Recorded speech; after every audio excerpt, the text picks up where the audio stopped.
everybody. Welcome to Horizon's Call, the season finale of Horizon's Call. I am Dick Sordes, he, him pronouns. I am your GM for this game and also your GC. It stands for Game Master and Guiding Compass as this intrepid crew navigates the treacherous seas of the oceanic world of Damaris and beyond. Currently, they are in that beyond part. I am joined, as always, by these very lovely individuals who I will have say more about themselves and their characters, and then we'll do a little recap and jump into things. But before all of that, I do want to say that this is a Sword and Key game. You can find all of Sword and Key's stuff at beacons.ai/Sword and Key. You can see all of our links in one neat, nice place. There's our socials up at the top. BlueSky, Instagram, also links to our Discord. It's a great community over there, if I don't say so myself. And you can hang out with cool folks like us, talk about cool games like this. It's also where applications come out first. You also can see links to some of our wonderful affiliates. We have three great affiliates: Eldritch Foundry, who make custom minis, no matter how weird and wild, normal and mild your TTRPG character might be. If you are making a 3D mini of them, and purchasing it directly from Eldritch Foundry, use code Sword and Key for 10% off your first purchase. If you are getting their STL subscription, use our affiliate link and you can get 3 months of that for $19.99. It's unlimited STL files. It's a pretty good deal. If you are shopping for dice, you can do no better than Long Dog Dice. Do yourself a favor and get your perfect dice set from Jenn. And when you do, use code Sword and Key for 10% off your first purchase there. Also, if you are shopping at Hit Point Press, you know them, you love them. They make a ton of things, Humblewood and animated spell cards, and those Asina Una. I mean, they have plush, they have comics, they have tons of things. We have an affiliate link if you're going to be purchasing anything from them. If you are looking to donate to any number of noble causes, this game in particular is in support of Feeding America. We have a list of philanthropies that we are in support of at this time. You can find that list and donate to each of them through Tiltify, also on Beacons. But again, this game in support of Feeding America, if you donate to that cause, you can turn the tides for this game. Crits, advantages, complications with black spots, a variety of incentives are built in depending on your donation level. All donations are very much appreciated, but never required. Yeah, I think that's the main stuff for our links and whatever else. Again, beacons.ai/Sword and Key. Let's go ahead and go around and have these lovely people say more about themselves. Mare, if you don't mind starting us out. Hello, I am Mara, use they, she pronouns, and I play Acacia, who uses she, her pronouns, your soul knife rogue star druid who has bittersweet sweet feelings seeing Mama Maddie again. Absolutely. Shadowfell's a weird place for seeing people you never thought you'd see again. Next up is Eva. Hi, hello, I'm Eva, my pronouns are she, her. Today I am playing Winnie, Winora Evandriel. Who also uses she, her pronouns. She is a sea elf, alchemical artificer, joined by, we share custody, but little Jeffrey, her mechanical shark, homunculus. The only thing I picked up from that is that the way you said her name makes it sound like her middle name is Nora. Like her name is Winnie Nora Evandriel. Wouldn't it be funny if that was the lore drop today? We'd be fortunate if that was the only lore drop today. Also, that'd be a fun lore drop. I don't know if she has audio on because I'm assuming LD is at work, but LD, if you could please drop those Sims characters into the General Horizons Call chat, that'd be amazing because Winnie holding little Jeffrey like a little baby is going to live with me for the rest of my life. Yeah, special thing out to shout out and thank you to the Lady Dame who made this cast. The characters, I should say, in The Sims, and also made a version of Little Jeffrey that is a robot dog shark, which is pretty spot on, actually. You can see more of Lady Dame's stuff with Fia, who has featured in this game, as well as in The Harbingers. And also, real other quick thing that I meant to say, there is a Sword and Tea that is currently available at Friday Afternoon Tea. And if you are purchasing that, which you should, it's delicious, use code TheLadyDame for 10% off your first purchase there. Or 10% off all of your purchases, actually. But highly recommend the official Sword and Tea available through Friday Afternoon Tea. Okay. Next up is Mikyl. Hi, fam. I'm Mikyl, he, him pronouns. I'm playing Proximus, he, him pronouns. Your Triton Shadow Sorcerer, Oath of the Infinite Seas Paladin, the homebrew Horizons Call Oath. Happy to be in the Shadowfell, where my shadow sorcerer powers come from. Yeah, it's like you're right at home. Yeah. It's like a timeshare. It's not like actually home. What is the price? What is the cost of this timeshare? Yeah, that's the real problem. question is who do you have to share it with? That's the real concern. Special thank you to Mikyl for the incredible artwork that you see on screen as well as in all of our promotional materials. Next up, we have Kaila. I would also like to thank Mikyl for Legofying a bunch of the Horizons Call characters, if you missed that, in the art chat. They're fantastic. Scarlett's on the shelf, so I can't grab her. But they were so good. But hi, hello. My name is Kaila, she, her pronouns. I play your Siren Storm Sorcerer Scarlett Shores, who also uses she, her pronouns, and everything's fine. Everything's so fine. I love that the sharpest lies we tell are the ones to ourselves. And then we have a Jenn. You targeted me before I even did my intro. That feels really rude. Hi, I'm Jenn. I use she, her pronouns, and I play Kallista, the Tiefling Tempest Cleric. Also she, her pronouns. And I was going to say she's also doing totally fine, but then Derek said that, and so I'm just going to skip right to the part where we all know that's not true.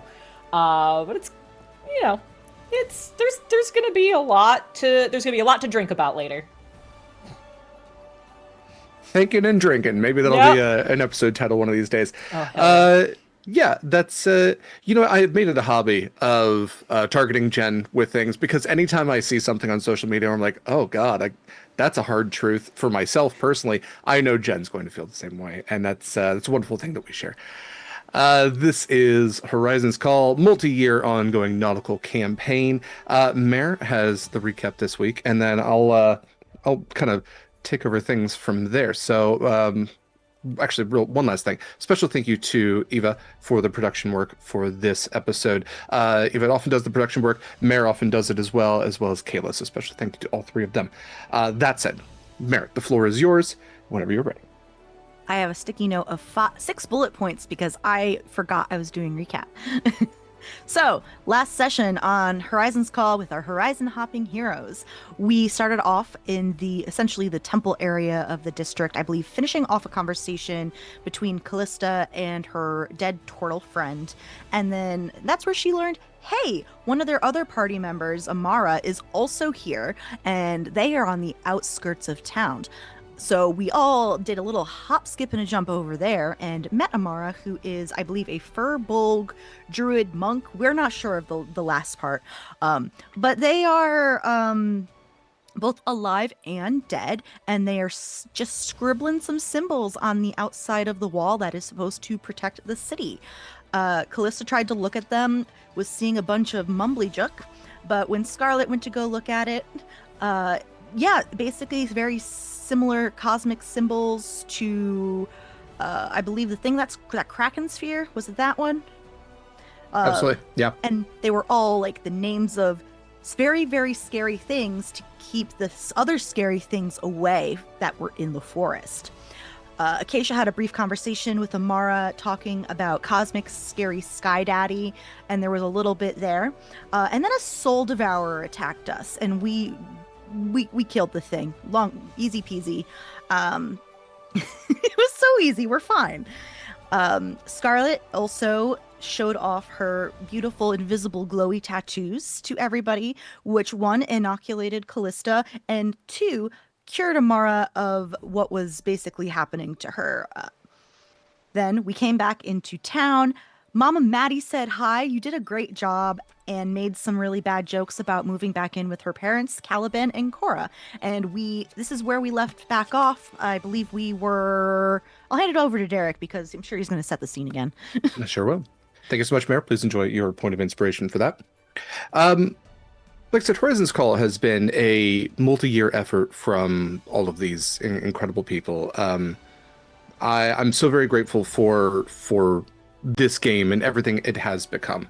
Obviously, this is just a season finale, not a series finale, so we still have so many more stories to tell But I just want to take this time to thank every one of you, and also all of you in the audience for watching. If you've ever caught any of the older episodes on Twitch VODs or on YouTube, it means a lot. We absolutely could do this as a home game, but being able to do this not only as a philanthropic game, but also as a game that other people can enjoy, is one of the great joys that I have in life right now. So thank you all for joining with us. Horizon's Call has told the story of the crew pulled together by lies, who discovered truths and have uncovered so many more mysteries since, only to find even more shadows lurking in the corners that they consistently bring light to. This crew, who began out as pirates under the tyrannical rule of a pirate queen that they found out was actually a demigod seeking to ascend and also to rule over all of their world of Damaris. They were able to topple this queen, to defeat her in her ultimate form, and while doing so, uncovered one of the great mysteries of the world in these artifacts, this elder magic, these beings who came before beings, who shaped the world and brought magic to it.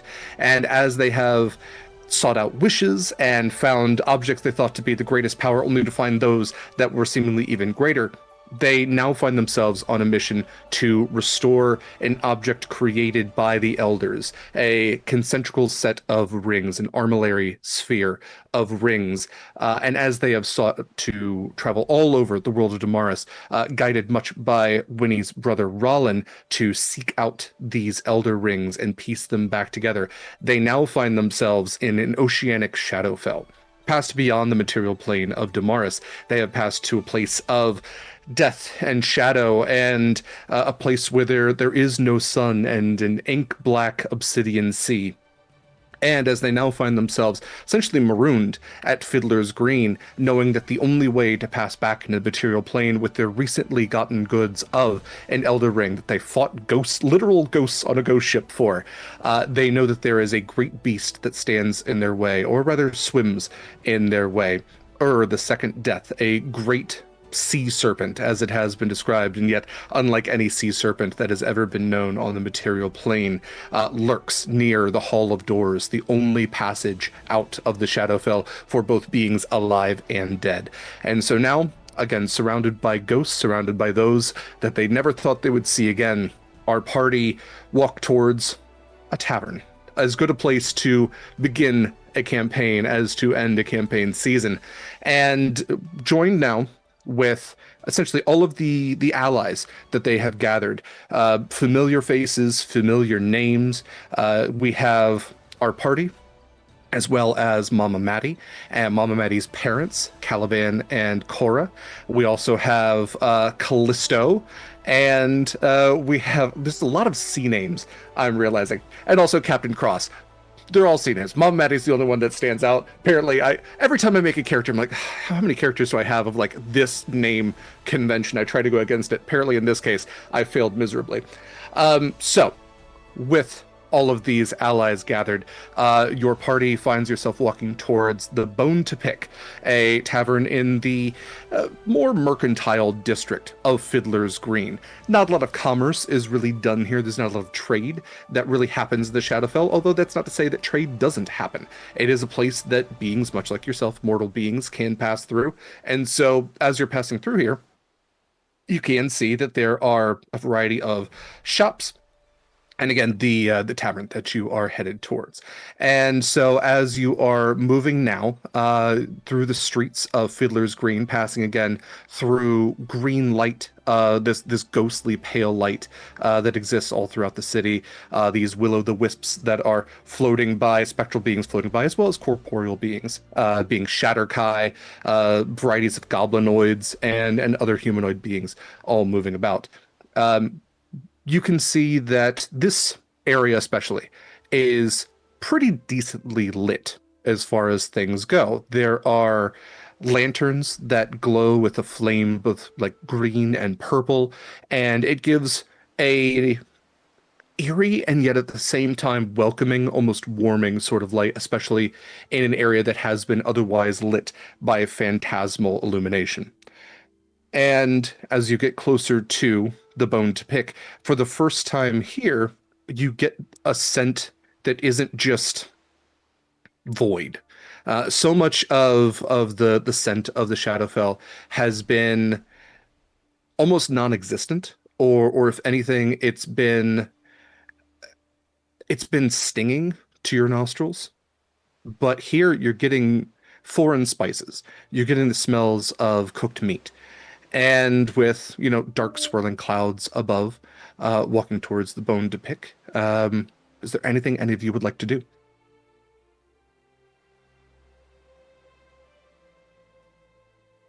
Okay. Then into the tavern you go.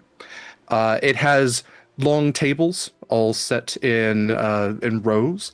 And with bench seating, you can see that there is a small stage where a stool has been set for a musical performer. Nobody is currently playing music. There is a long bar, and a few of the tables are kind of interspersed with beings both seemingly living and seemingly dead. I should mention Amara is also with you. I think she was one of the ones or they were one of the ones that I did not list. And so picking out a table that can fit your large group, you all sit down and drinks are brought over. As far as you're aware, nothing here is necessarily going to harm you. What would you like to do? I'm going to do introductions again super quick for anybody who might not know Caliban and Cora and Maddie. Also very proudly mention that they are the founders of my hometown. Oh, we've been there. It was quite nice. You're muted, Eva. That No, I'm not. I think it pitched out I over think your you're right. mic. Yeah. Okay. Oh, we've been there. It was very nice. At least until I wasn't gonna say that part. they probably already know. And if Yeah. not, I was going to mention it. But I'm glad you came. I was gonna try and find you anyway. I meant to find you because I wanted to ask about things, but you found us first, so Yeah, Mama Maddie leans forward again. She's much younger than the last time that you saw her. Still ghostly. But Caliban and Cora, since the last time you saw them, they were ghosts. They appear very similar. Mama Maddie just kind of leans forward and waves to everyone. Hello, hello. Yes, I did explain everything that had happened with Cora and to Cora.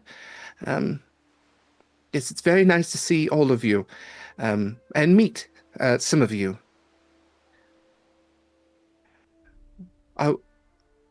There's quite a lot of you. Is this are you celebrating something? no. We're trapped. Thank you. Yes. Thank you, Winnie.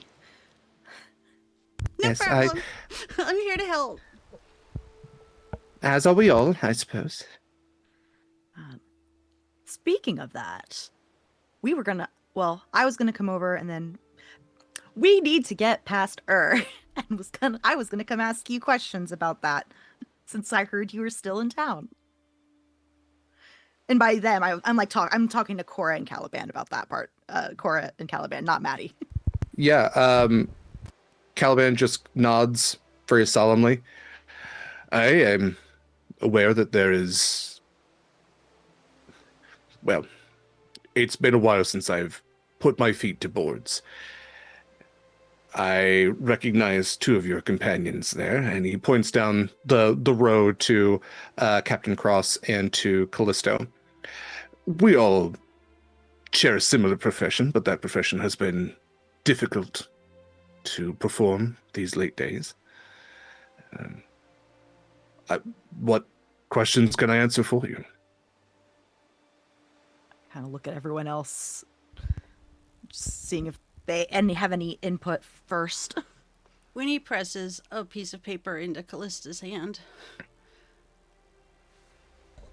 She unfolds it a little passing bit. a note in class. Yeah.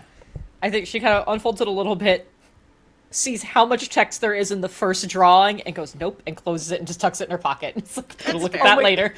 Wait, oh my god, is this what you made before? Yeah. It's about that time Torin also comes walking in and sees all of you and joins the table as well. So, quite a few people seated here.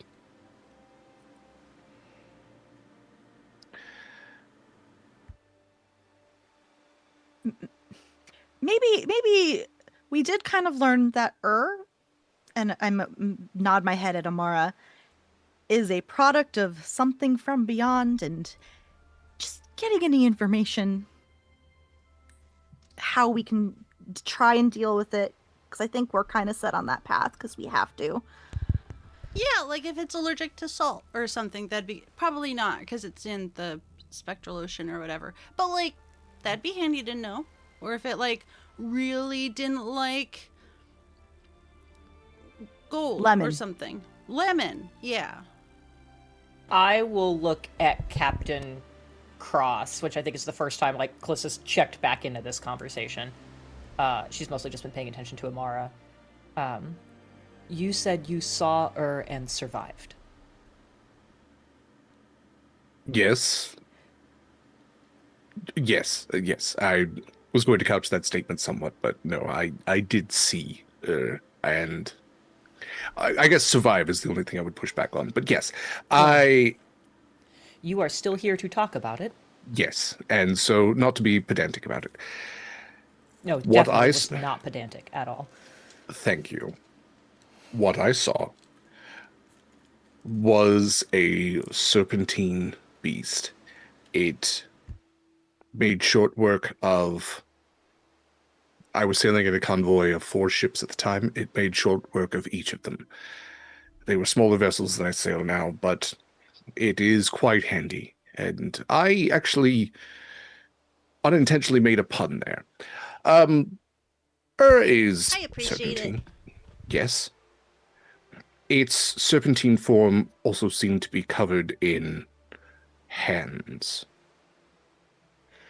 Its mouth was circular, almost lamprey-like, rows of teeth. And we had no time to react by the time that it was upon us. Barreling through our ships, splitting them in half, and devouring souls. I was able to make it to a launch that had been jettisoned. And as Ur was tearing through the last of our vessels, myself and a few of the other crew were able to make it out as well. It took us quite a time to make our way back, but we did so. It seemed to create a whirlpool of sorts. It was pulling us in as we tried to push away. And its size was larger than anything I've ever seen.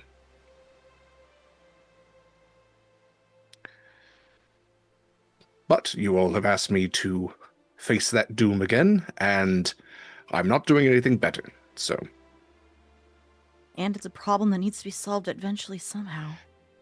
it most certainly does. If I were to attribute any details to this creature, I would say that its size and its raw power are indicative of something that is very old and probably would take quite some effort to bring down. But you all don't seem scared of the effort.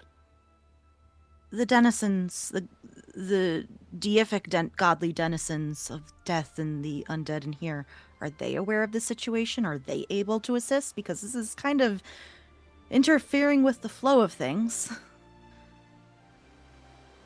That's a great question. I'm not really a man of prayer.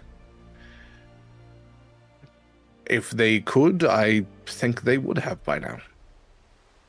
I guess I'll leave it with that.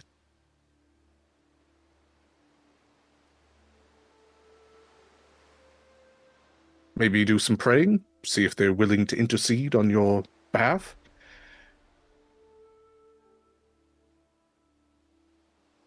Won't hurt.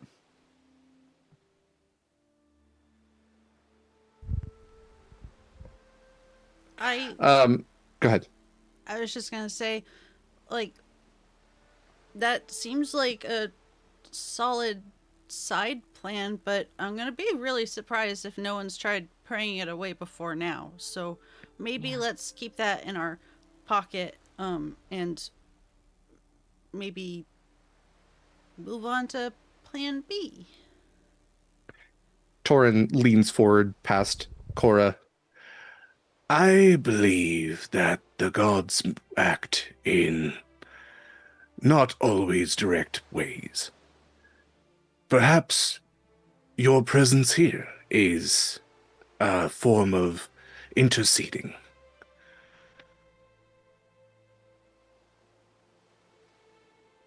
Couldn't they have chosen someone else? We're stressed as fuck. We're busy as fuck. This does feel like a good reason to drag me out of hell, so you might be right. Fuck. I was hoping for an amen, but I suppose that will work. I mean, I'll give you an amen, but like I gotta start being real judicious as to who I use that around, because I'm kind of booked Winnie. up at the moment. Yep. Oh, are you open to new options? I'm told no, but like I like to keep an You're open told mind. no? Yeah, I She's think got a everyone. she's got a list Yeah. already. Yeah. There's Well, a I'm lot just of gonna end this with one word. I feel like Colonel it's a Mac. running tally. Yeah. Colonel To Mac. be fair, that's a name, not a word. Oh, the word of Colonel Mac. I get it now. Okay.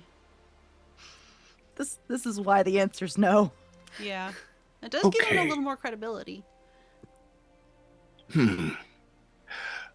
Well, we can talk later if you want. Okay. Okay. I am pretty confident Colonel Mac won't help us in this situation. He's a little busy at the moment. So definitely not top of the list. Amara just kind of drums their hands on the table and goes, Torin, not the time. Okay. Listen, y'all's wanting to beat something that ain't from around here and ain't from fucking nowhere as far as I'm aware. Why y'all doing, like, oh man. I'm just realizing all the crazy shit that's been happening in my brain for a long time now, and y'all are handling this real easy like. And I think that's my most concerning thing. Like, this thing eats ships and souls, not just people, but souls. This is fate worse than death territory, because it's whatever, like the second death is kind of like, it's a fun cutesy name for this thing. Right? The second death needs Oh. to be added to the potential ship name list. You see, this isn't new territory for us. Unfortunately. I need to be so clear that when she says us, I'm not involved in that us, which is Yeah, to be Also- fair, Kallista's relatively new. yeah, to this was also nonsense. news to me, and it's on the list. It's just on the list. Well, Is that where you got all that see, fancy writing on you? Yes. It's getting similar, but not the same to something that might have been my patron at some point. Kallista just fully puts her head down on the table. Amara, just down. It's in the Amara. note, Don't worry. we've Like I heads up, got 7 the up style. tattoos is because I was able to break free from that. And now I am kind of... I don't know what I That's- am, actually. yeah. Probably a target if you really think about it. I don't want to think about it. Thank you, Winnie. Oh no, Amara- but like all those like star things showed up and got real mad about it. But Amara, Sworn? most of us, excluding Kallista, have looked at that entity and made direct eye contact. So Kallista, you got a hell of a choice in friends, and I'm speaking for myself. And Kallista looks over and goes, "What are you talking about? Why are you talking to me? I don't know who you are." No, I'm so sorry. Wait, who are you? I said Kallista. Who are you? And Captain Kallista just, fine. I misheard. I'm sorry.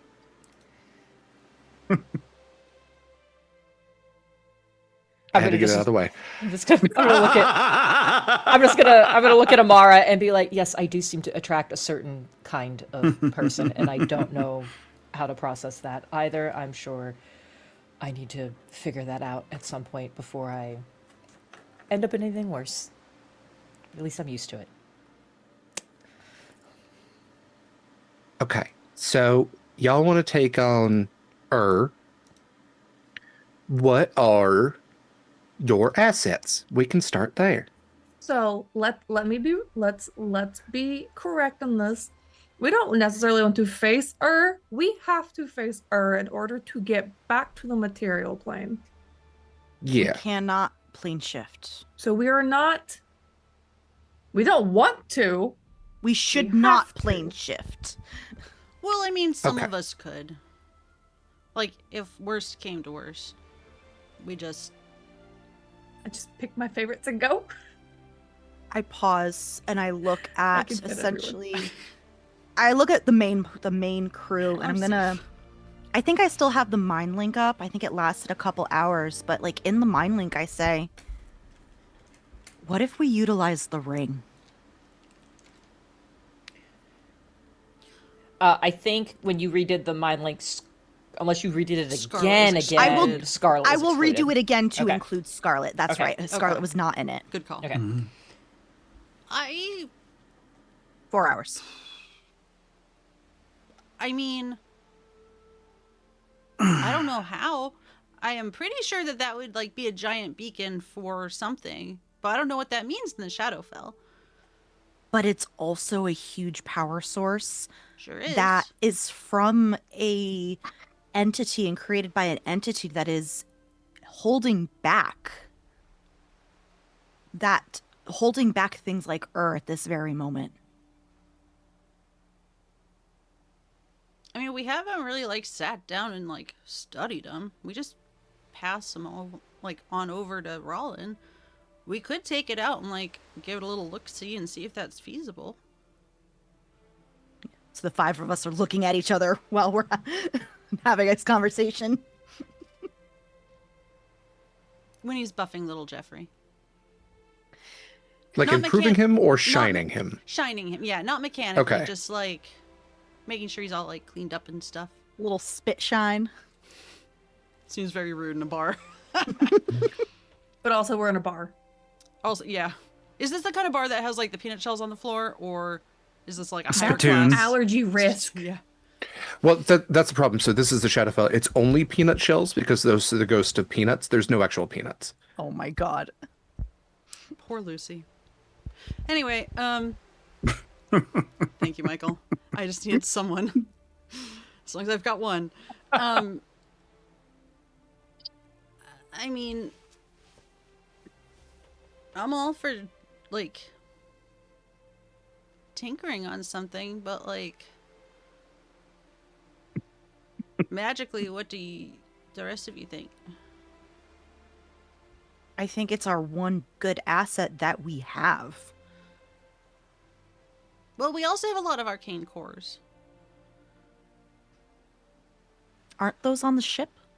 They're in little Jeffrey. Ah. Okay. Well, Jeffrey stands up and starts rubbing his belly.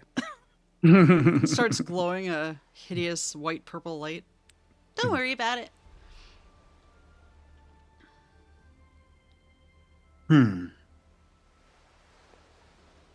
I don't think I know enough about the rings to have an opinion on this.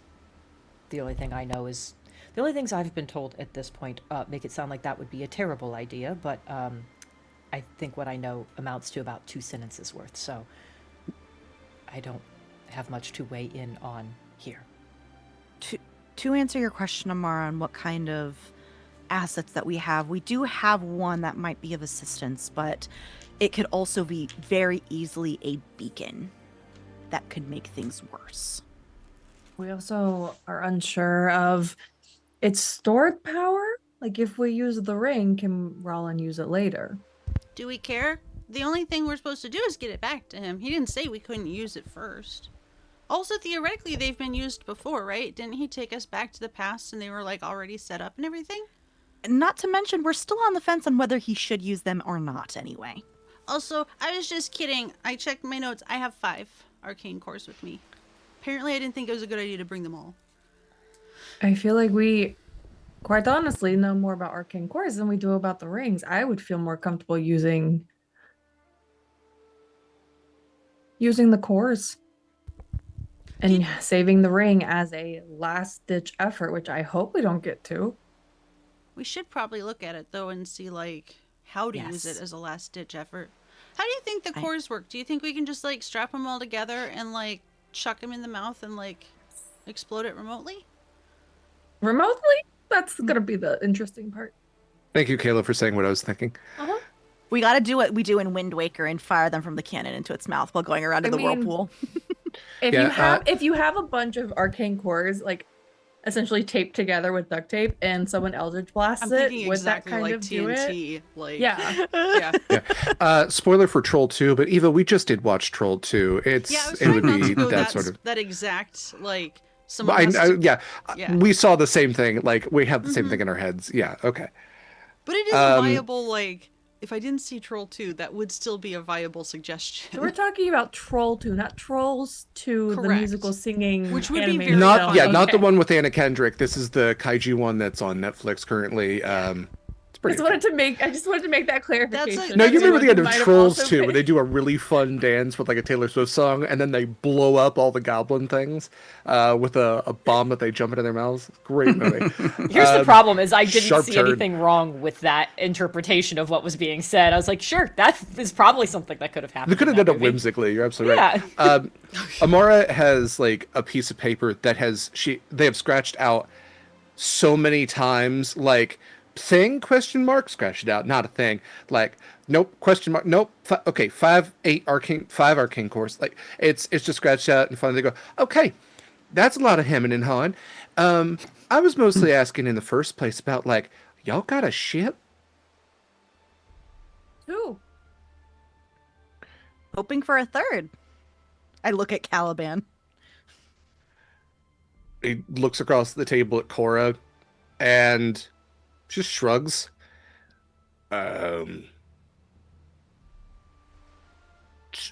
Sure. The Widow's Walk is not really doing much these days besides sending in harbor, so 3 ships. Why not? Excuse me, I'm sorry, Mr. Captain Cross. I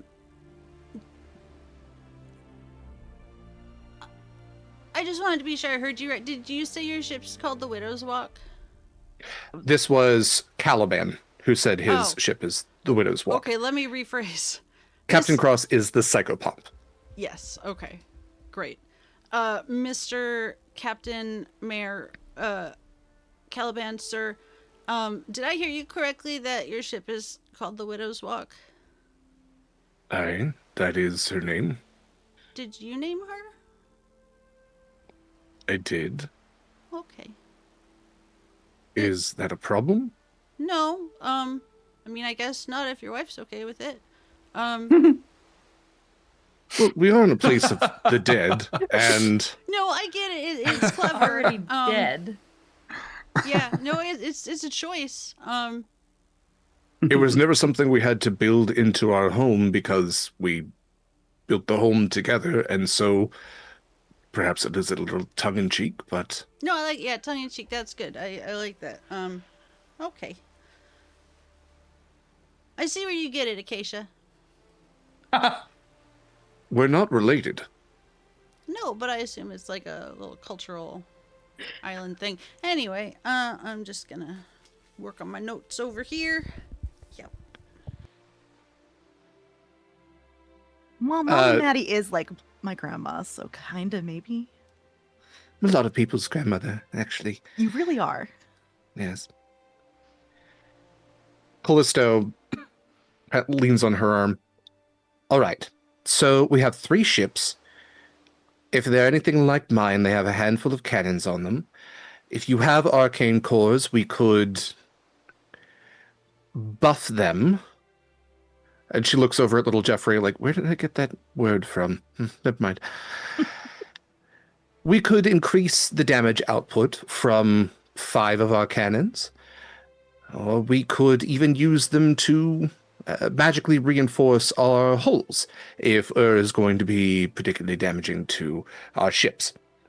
give us a little more hardiness as we fight this thing. We all have crews. I'm sure there's others who could support.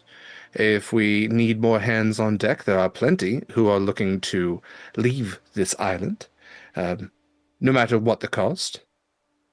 Several who would rather not face that cost, but... All right, 3 ships then. Cannons and whatever all you can do, which I've seen most of you before do quite a bit. We should also look to see if there's additional individuals that are available that can assist with controlling water, if it is going to try and pull us into a whirlpool. Try to help negate that, because it's gonna... Yeah, I can't imagine that trying to fire a cannon from a whirlpool is easy. I don't know, I played Cross. Wind Waker and I did it a lot in that. Well, Jen, you've uncovered my whole plot here. It's just Wind Waker. Kallista on cannons. Got it. Cross chimes in. Well, if we have 5 arcane cores, we could reinforce the hulls of all 3 ships and 2 of the sets of sails. Or all 3 of the sails and 2 of the hulls. And then maybe 1 could hang back and act as support. That could keep us from pushing too far into the whirlpool and reinforce ourselves, although that does leave our firepower at its usual capacity. Although 3 ships prepared for what Ur can bring, that was something that my convoy was not. We were not prepared for Ur. We did not know that it was lying in wait, and I have not attempted it since. I wonder if one of us can go back and get the remainder of the cores and come back. Back where? Like The Like plane material. shift? yeah. They're in Little Jeffrey. No, 5 of them Oh, are. right. She has she Oh, got I'm like sorry. 30 cores. Yeah, There's 29 still left, so 24 on the ship. I'm pretty sure one of them is in Proximus's eye. Yeah. That one doesn't count. Yeah, because you had We will 30. take you, that one. you had 30, used one as an eye. I didn't think you had used any others. No, because nothing had really come up. Yeah. So if you've And got taking 5 them of just randomly on them was so, not a good idea. so that means there's 24 back on the Proximus ship. would give up his No, eye. keep your fucking eye. I mean, if it's like it's fine. if I think the 24 other arcane cores that are on the other ship are probably going to be fine. It's just the logistics of getting to them. so, like, if Yeah. Scarlett could plane shift to the boats, go into Winnie's room, which is open for like literally this reason. My concern about this is knowing that there is a massive time mismatch between the planes. Damn it. Is there a big one between this plane and the material? Isn't this one slower? Because weren't you talking to Panveer and it like hardly any time had passed at all? So what you all determined is that time is weird in the sense that Panveer said, like, no time really has passed at all. The other thing you've noticed is that there is a weird time dilation between when people die and when they arrive here. That the pathway isn't just you die, you go to the Shadowfell, then you go to the Hall of Doors. It is you die, and then that soul needs to find its way to the Shadowfell, and then you need to find your way to the Hall of Doors, and the time can be different. Some people that you've seen here, died a lot longer in the past than others, and yet they've both kind of been stuck here in a similar way, knowing that has not really been around here for forever. It's kind of a more recent thing, and yet you have people that like Caliban and Cora they passed on not that long ago, but they've been dealing with the same issues that like Captain Cross did, and even maybe some older folks, judging by the clothing that you've seen some people wearing.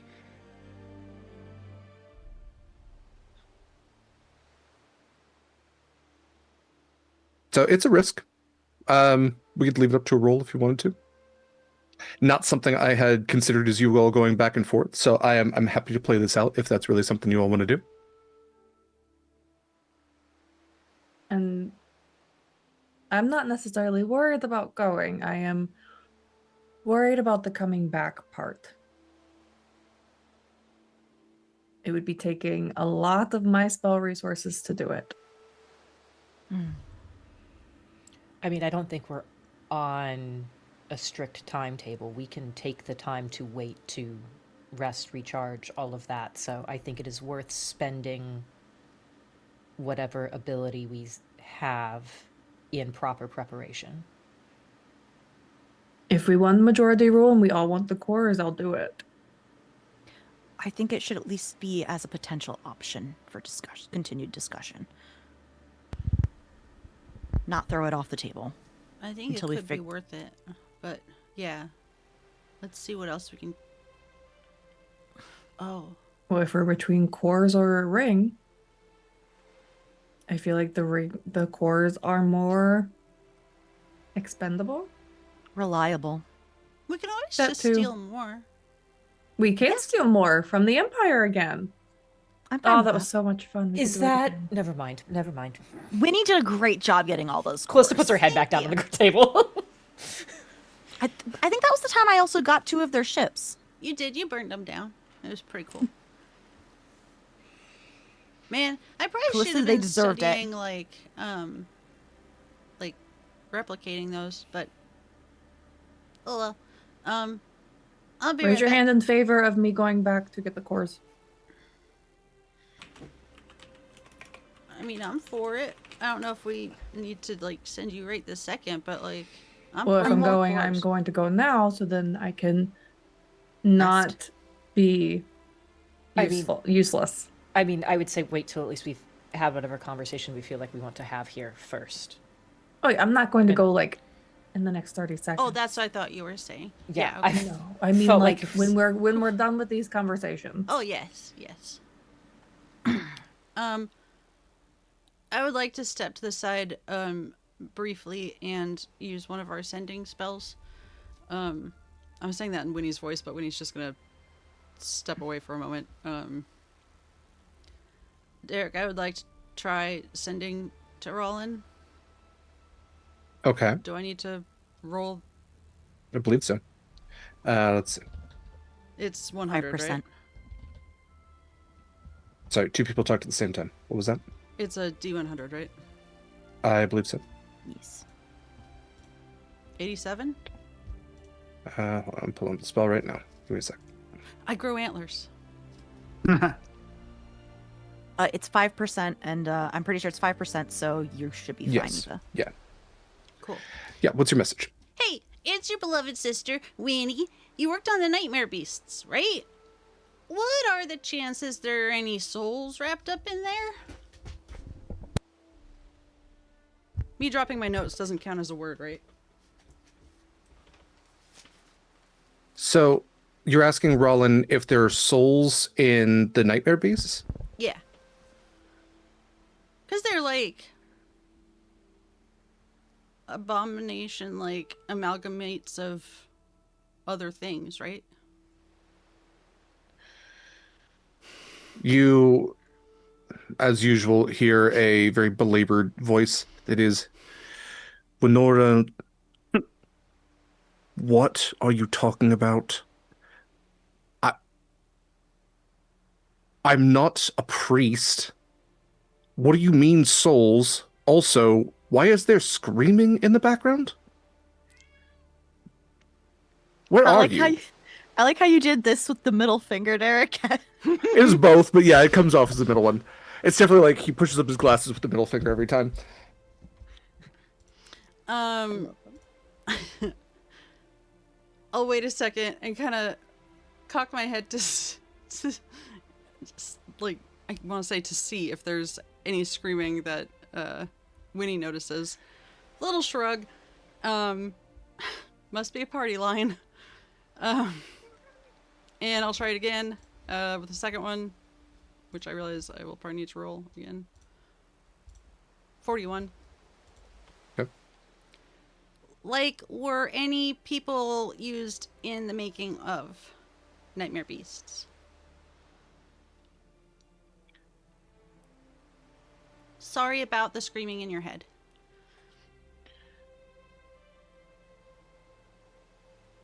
It's fine. It's ambient.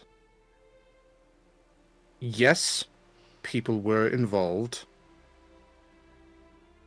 but don't ask how the sausage gets made. I'm not sure about any souls. Not really my business. Eva, before you send another one, if this I is the wasn't same going day to. that we are, okay, just I think we only have one left because I know I sent two. If this is the same day we arrived here, so just You- keep that in mind. You sent the messages, I want to say, shortly after we got onto the ship, and we had a long rest after that. Okay, then never mind. I think you did them while... I think you did that right before Got it. the conversation about arranging quarters for us. Got so it. Okay, it would have been before. That never mind sounds then. Either way, I useless. Stick my head back into like the dining area type, what have you. Is there a priest I could borrow? Torin's like turtle head kind of pops up and around like out of his shell. Yes, sort of. Okay, before I ask you if I can borrow you for a second, I want to be very clear. I'm not committed to converting to anything at the moment because, again, people will get mad at me. That's fine. I'm not really a priest. Then what? You know what? Close enough. He's as much of a priest as I am. Take that how you will. Okay, this could be a group conversation if you want to just. There's a little table over here. Winnie, if this is a soul question, it'd probably be better to also ask maybe Kallista, who's been in the hells and dealing with soul coins. I know. I literally just said she could join us. Oh, Also, sorry. how would you know it was a soul question? Oh, my that. You're good. You're good. I didn't say anything. Winnie will sit at a little table if Torin and or Kallista would like to join her for a brief sidebar. Okay. Kallista, Sure, why not? Kallista. Sorry, I don't know what I actually said. The transcript said Callisto, and I was like, no, not you.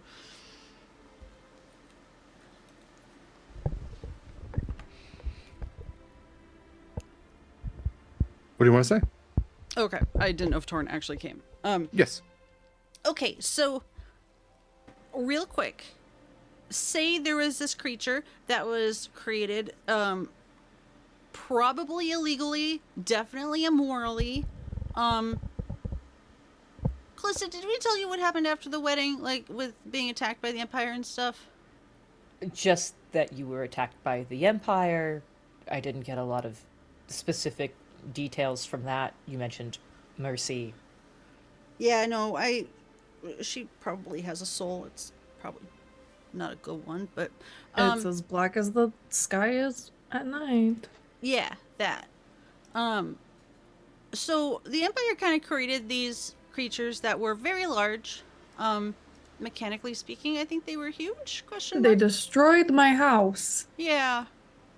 And the Empire just kind of like stuck some things together in a workshop somewhere and created them, and maybe there were people involved. So my question is, like, what are the odds of like a person's soul being stuck in one of these nightmare beasts if people parts were used in their creation?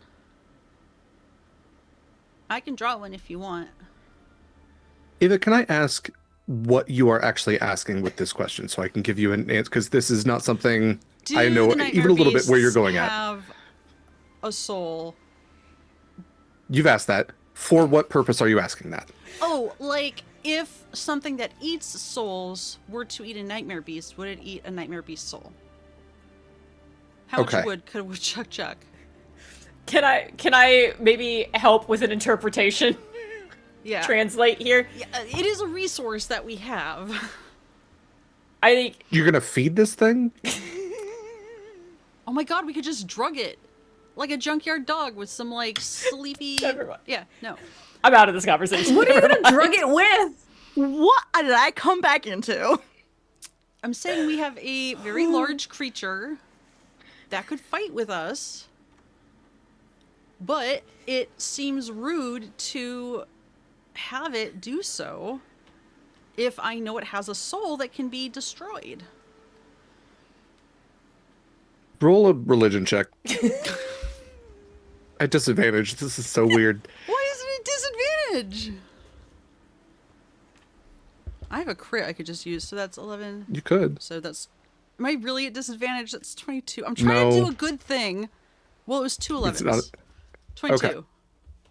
22 is your total. Yep. Torin chimes in. It is a sort of theological debate as to what does or does not have a soul. It depends on really who you ask, even what a soul is. There are many who would argue that trees, being living things, or plants have souls, and I don't very have room much for that much anxiety right now. If we could just stick to very like, the much people that things. when things die, they do pass on to something and somewhere else. We are very aware of the planar system, the cosmological wheel, beasts when they pass on, and many creatures that aren't necessarily beast go to the beast lands. Some beings pass beyond the Shadowfell and don't use this as a waypoint. What we have found historically, religiously, is that many souls not otherwise bound to a singular plane in a significant way to pass through the Shadowfell, but those that have a more direct route would find their way somewhere else, the Hells, perhaps, or the elemental planes, or even beyond, should they be of great righteousness, to the Elysian planes or beyond. If you are talking about something that was made in a lab from other things, I would not feel overly comfortable commenting on it as it is new, but there are some that would comment that the Warforged, those that aren't bound with reliquaries, do have a form of consciousness. Where would that consciousness go? Where does it pass along to? Is that a soul? If this thing is living, perhaps there is some deific element that has imbued it with such, but I could not and would not deign to comment further than that. Well, that is some food for... So do you think if it's a combination of a bunch of different things, maybe it has its own, like, new soul that is not directly related to the other original parts? Like, those all have passed If on? it has been imbued as such, then yes. If things died to make this thing, They definitely much did. as... then those souls have likely passed on. If this thing does have a new soul within it, I might direct you to flesh golems for that question. Like, Cobbled to ask together them, from many or- living things. Oh. Well, more for research purposes. Again, theological debate. You're talking almost about a form of necromancy at that point, and I wasn't really allowed to read those books as a child. Man, there were a lot of books I wasn't allowed to read either. I don't get what's with that. Like, get an education, they say, and then they're like, but no, don't do that kind of education. Kallista, what do you think? New soul? Fragments of souls? No soul?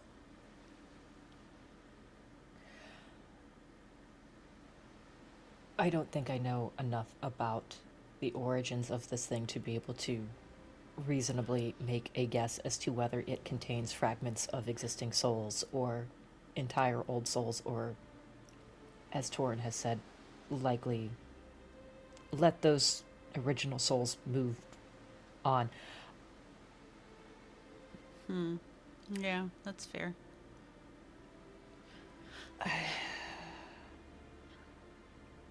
It'd be handy if there was like a soul detector.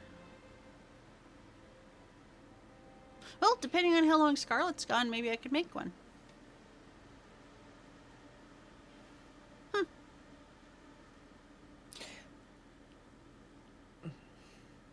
I want to As- ask again, why you're would- asking this, but I'm afraid to. And I would wonder, what is the difference between a soul and life force? Energy and electricity, even. Is it bound by consciousness? Does the soul continue on with consciousness? I would have you look to the will-o'-the-wisps. Are they... I would rather Are they not. s- They are not very nice.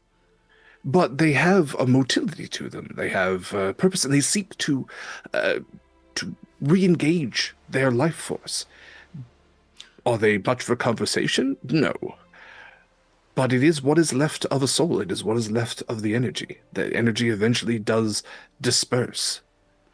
I think the deciding factor here is what does eat and destroy? Like, because if From it's soul what I and have life heard, force. everything. Okay, so that's bad. As I have come to understand, it is an entity of entropy. It consumes all. It is the absence of energy. But if a soul has already, could you have a soul and a life force? Like, if your life force is eaten by but your soul is still fine, have you lost something? I don't think you're asking. As I understand it, life force and soul are the same thing. Okay. But again, it's all how you define it. You're asking very It's heavy not theological questions really. that people don't have answers to. But I mean, it's not really how I define it, because there are a lot of things I could define a certain way that not everyone defines the same way. But like, is gonna eat it And that would be the regardless. debate part of it. It so okay, I'm gonna pause on this. Eats everything. That's just the answer I'm gonna Yes. give you.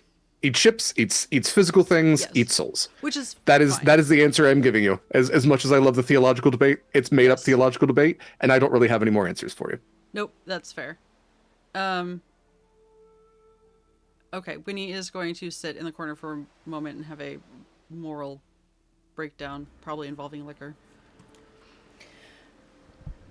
Okay.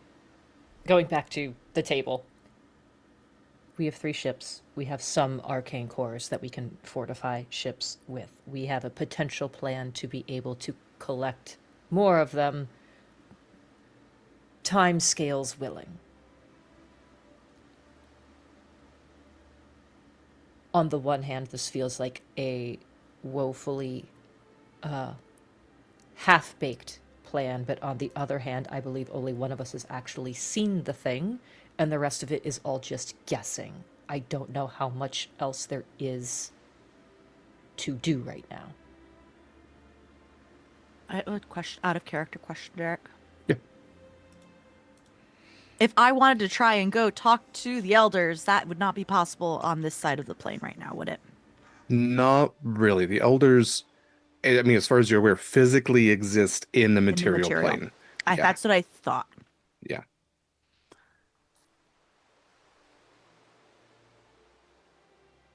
The rest of the group looks towards Kallista, and there's some nodding. The 3 captains agree to prepare their ships to disembark for whenever all of you are ready. They finish their drinks. Torin, Amara agree to go with you. Amara puts a hand up. I got just one more question that I don't know if all you considered. So we know what happens if we fail is we all just cease and all that. Fate worse than death and all that. What happens if we succeed?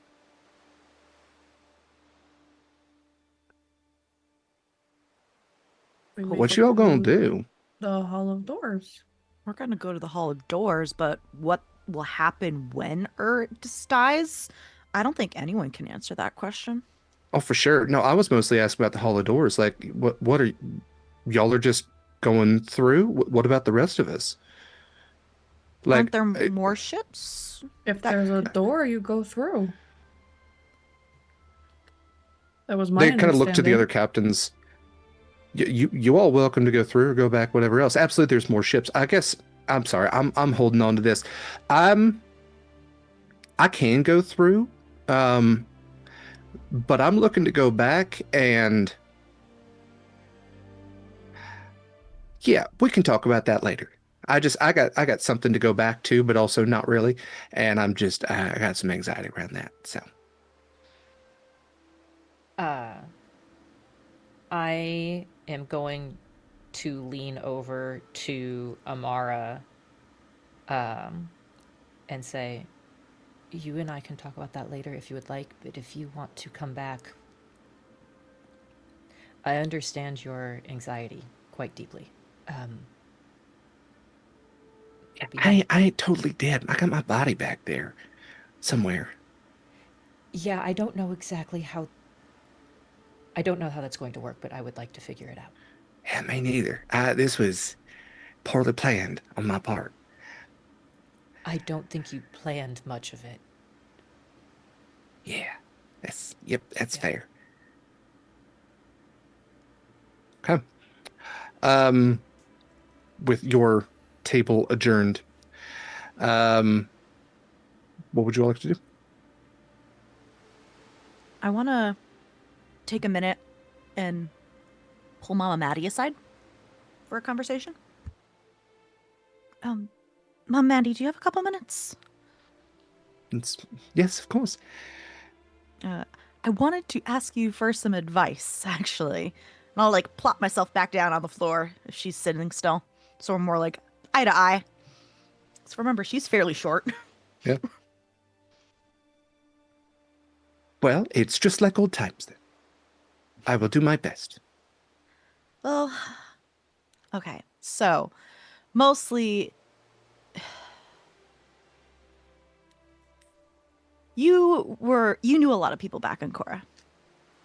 I knew everyone back in Korra. You knew everyone back on Korra, and whether anyone admitted it, whether they didn't admit it or not, like you essentially adopted every orphan kid and then some.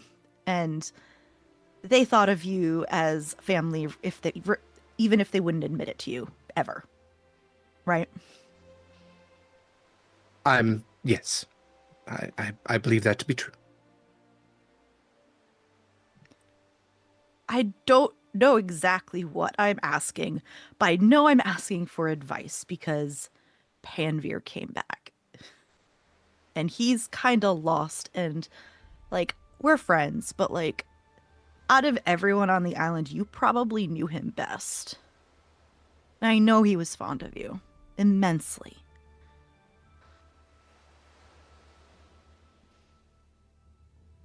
I imagine he's gotten himself into some trouble. He joined the fucking Hooks, Yes. but he's, well, one step above a cabin boy right now on Cross's mercy. And Little he's bit trying of to structure to his life. some structure, even if he's still a little ball of chaos, but I don't know what to do for him.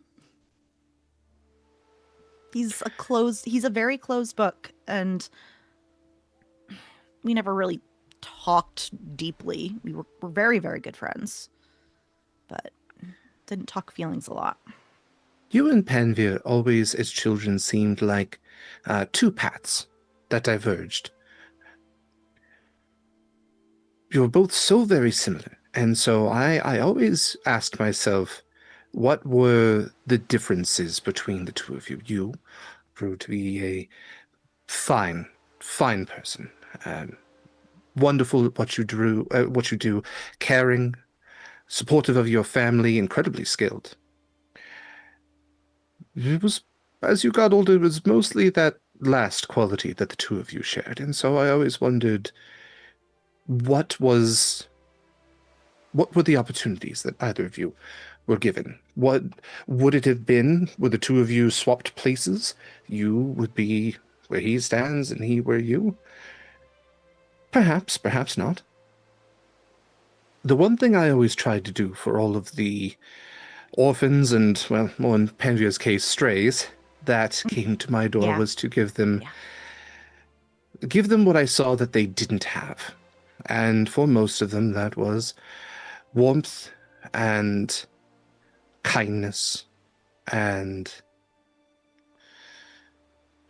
something to fill that empty space. And it wasn't always perfect, and sometimes there was more space than any amount of warmth and love could possibly handle. He was one where that void, that pain, was something that one person could not be enough for. But I would ask, as he's gotten older, and it sounds like he has found his way closer back to the path that you followed down, what would help him, and I ask you this, what would help him to find his way to walk the same path alongside you? Is it family? Is it belonging? Is it community? Perhaps. Is it purpose?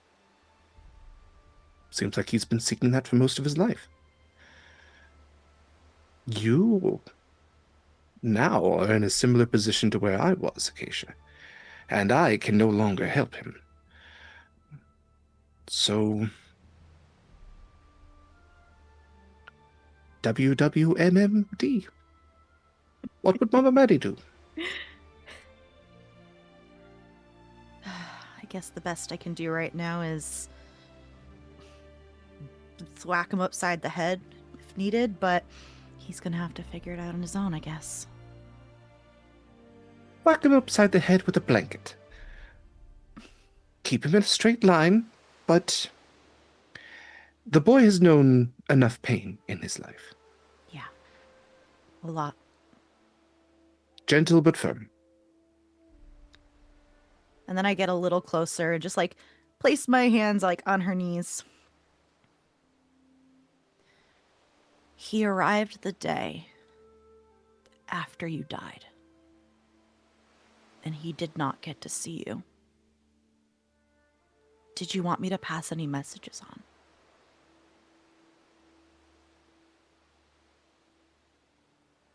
You can tell him that I said hello, that I said that I still love him very much, that he needs to get his shit straightened out, but I will always be proud of him regardless.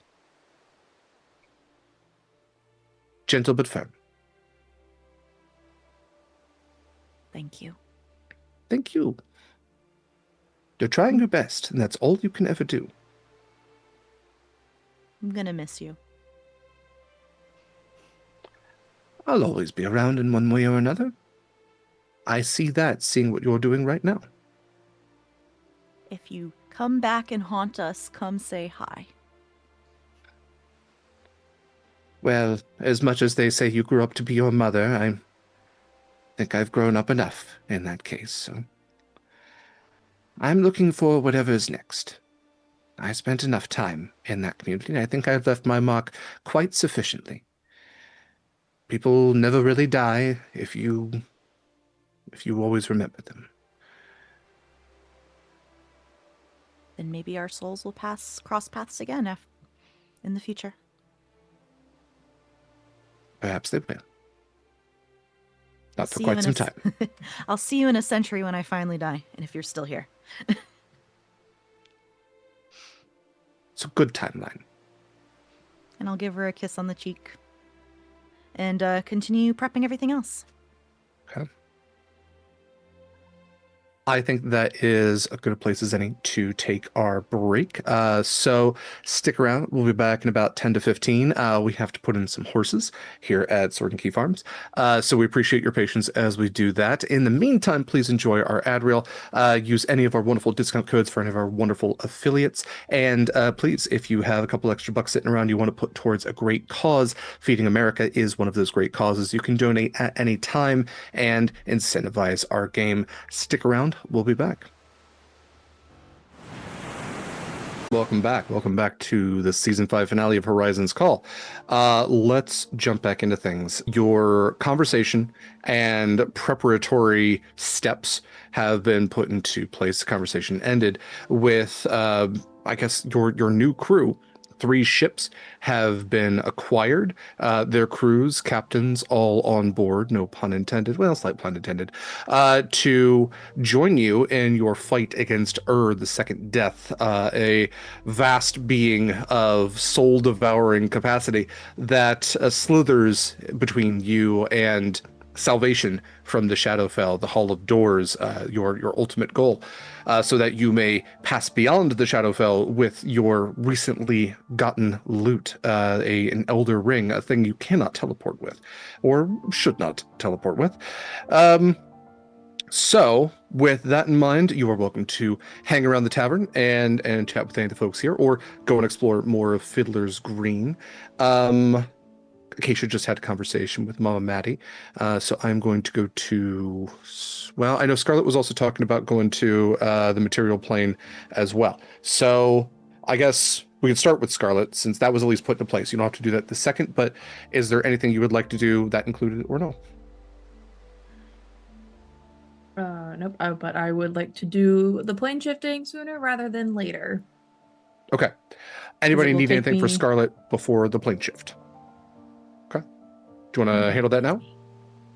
Wait, I have one thing. Okay. Scarlett, before you go, I want to hand you just a little small wrap package. And inside, for Derek's reference, is the knife I got Panvier and Mama Maddie's note. Basically, the message. Not that I expect us to die. I refuse to die, but if you can give this to Panvier for me when you head back. It's his souvenir. Okay. I was just going back to the redemption, but I will cross over. Fine, I got it. Thank you. Okay. So Scarlett, plane shifting then. Plane shifting. Plane shifting. All You right. went up to 8 willing creatures who link hands in a circle. Does that mean I have to hold my own hand? No, it's any other willing creatures. I guess I should. Are you willing? If I know the sigil sequence of a teleportation circle, but I don't think any of the neither of the ships have those. Correct. Okay. For some reason, I think we had talked about putting one on one of the ships, but it was just too risky. It also would have taken a consistent year to put it on. Could have done that. It's fine. But no, I guess I will head back by myself to the redemption. I can specify a target destination in general terms. Mm-hmm.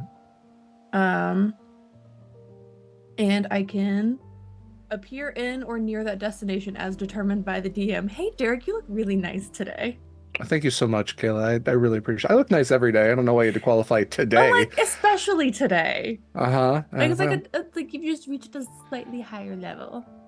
Oh, well, thanks. Your I eyes did just level really up popped today. today with your eyeliner. Yeah, no, the flatterer will get you nowhere. That and a quarter will get you a gumball. Let's see. Plane shift. I don't see any reason you are very familiar, perhaps out of anybody, one of the most familiar people on the material plane with either of your ships. Which ship again are you? I'm going shifting to the redemption first to get the course. Okay. Let's see. Yeah, I don't see any reason why you wouldn't appear right next to the captain's wheel. So Startle the giant Leonin. Yeah, no, Connor is just kind of looking out off the port side, just staring. There is, I should note, since you are back in the material plane, there is no storm swirling above. The seas around are incredibly calm, and Connery just has his arms crossed and is kind of leaning out, and you can see across the deck a few sailors are just going about the menial tasks to maintain the ship. And what does it look like? I should say this is so it does involve material, so you are going to spend 250 gold to do this. Is there a color? Is there a sound? Is what sort of sensory components? With being like the storm sorcerer, I feel like it is almost like tearing ozone. Yeah. And like a slight thunderclap? No, not necessarily thunder. Okay. Just the smell of ozone. Okay. Connery, you see, just kind of lifts his head, sniffs a little bit. What's burn? Oh, fucking hills. Miss me.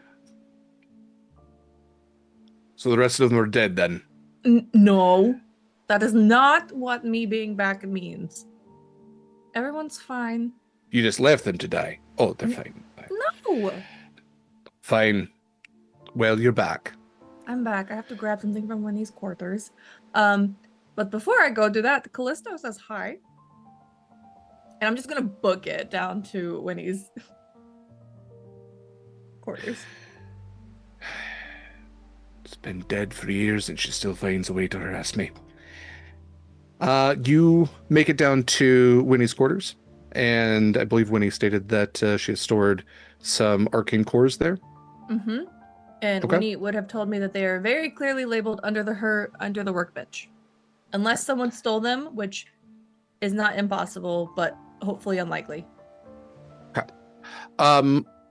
These are, I think we've described before, bowling ball sized arcane cores. Mhm. How are you transporting? How many are you taking? How are you transporting them? I didn't think about that part. I feel like between all of us, we would have remembered to give you a bag of holding. And if the one from little Jeffrey is not... Kayla forgets their sizes. Scarlett Yeah. probably wouldn't I have. 100% forgot and would have absolutely. You could have taken little Jeffrey with you. Cute. Just shove He's it not in his willing. mouth. He's not a creature. He's a He creature. is a creature. I've Oh got God, bad I news. can't remember what we've determined what he is. I know, right? Like what's So what? if it has a stat block, it is a creature. There are there's also constructs, which are a type of creature, right? This but like is something we can do. Not Yeah. right now. in D&D, if it got a stat block, if it got hit points and a stat block, it's a creature. Not right Foxes now. ain't a Yeah. creature. But also not willing. But you could take the bag. I have autonomy. I'm so. Is that your new one? No, I want to keep the cats. New kittens have found their way out on my desk, and so the new one stays safely in the drawer, and they are out and about right now. So this is the fuzzy one. Gross. Yep. But yeah, so with the bag supplied by Winnie, I would be shoving the arcane cords into it. Okay. Yeah, you shove the arcane cores in. I'm not thinking too deeply on the fact that this is essentially LG's stomach and what's in this bag. Mhm. It's just the cores are going in, and that is the only thought. Yeah. You're not aware that there is a troll hand inside. Hate it. Okay. That's where I left that. So it takes you just, a minute to find them one by one, place them in the bag of holding. And you hear a little knock at the door. I mean, What? the door probably would have been left like ajar, not super Absolutely. closed. It's open. So looking, you would see your husband leaned up against the door frame. Just back for a quick grocery run. Essentially. I was going to come over to the other ship, but now you're here. Hello. Yes. Connery sent a message. And No, we're also not sa- all dead. So I heard. Things are going great. We got the ring. 3. All right. And you were back without Just me. are the rest of them Temporarily. still. I have to go back. Where are all of you? The shadow fell. Ah. And we can't transport the ring. So we have to find another way, but it's complicated. Isn't it always? This is related to my old patron, sort of complicated. Oh. Yeah. Same thing, different font.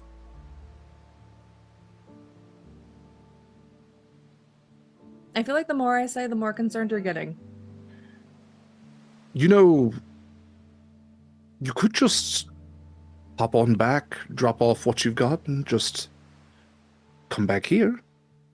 You see, that would be abandonment. If I didn't say it, I would regret it. I didn't want you to say yes, but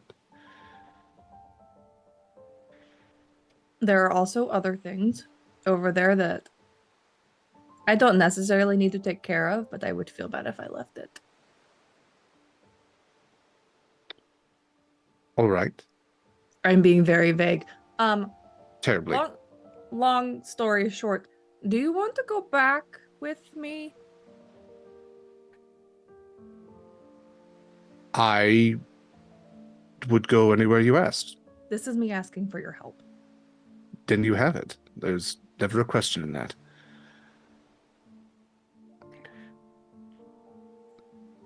Just so that I have informed consent, though, not going to say now. What am I diving into? We've got 3 ships, What do we 3 have now? additional captains, Oh, and a hell of a lot of will. honestly, better resources than we typically have. 3 captains. Anyone I know?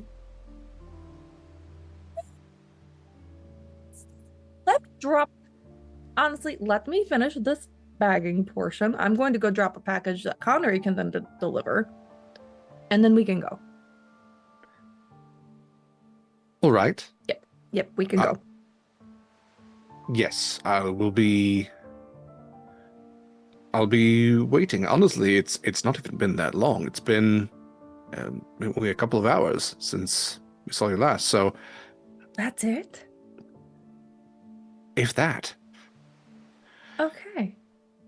Well, do you have everything you need on this ship, or do we need to go back to the Mercy? It hasn't been that long since the storm passed, and we were all ready for more things to climb and claw their way up the ships out of the ocean. So I'm ready to go as far as things are, unless you need anything from the quarters. Nope. Then I will stand at the ready. I'll have to let... Who should I leave in command? That's a trick question. You're leaving Esband in the charge. Right. I thought about just... You should do that part so no one knows that I'm actually back. Unless Connery's mouth is that big. Yes. No. Well, yes, I will. No, it's probably not. All right. Arrangements will be made. I will be waiting. And I'm going to put my responsibility onto somebody else of getting Panbear his package. Yeah, no, you... If I don't have to burn another spell slot using Dimension Door to get across ships, I am not going to. Yeah, you put it into Connery's paw. I am not a postman. No, but somebody else here can be. I will send Kallista your regards. Goodbye. It's... Just goes walking off. Marcus is a willing creature.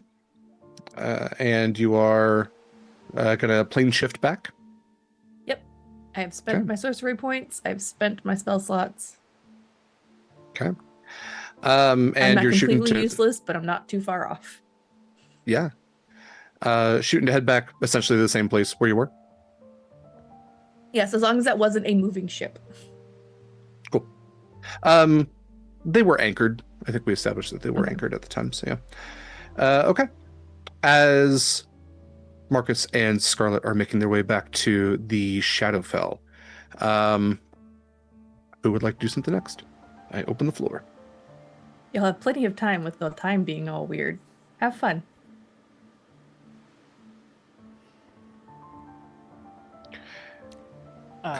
Okay, so I know Eva had something, but if you want me to go first, I can. Okay, great. Okay. I'm just gonna make sure that Torin and Amara have a spot and are taken care of. And then I would like to go to Proximus.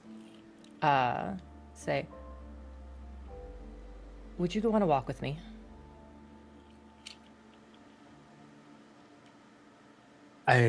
Yes. I feel like at this point, Proximus probably would have been drinking heavily and letting all the smart people make plans.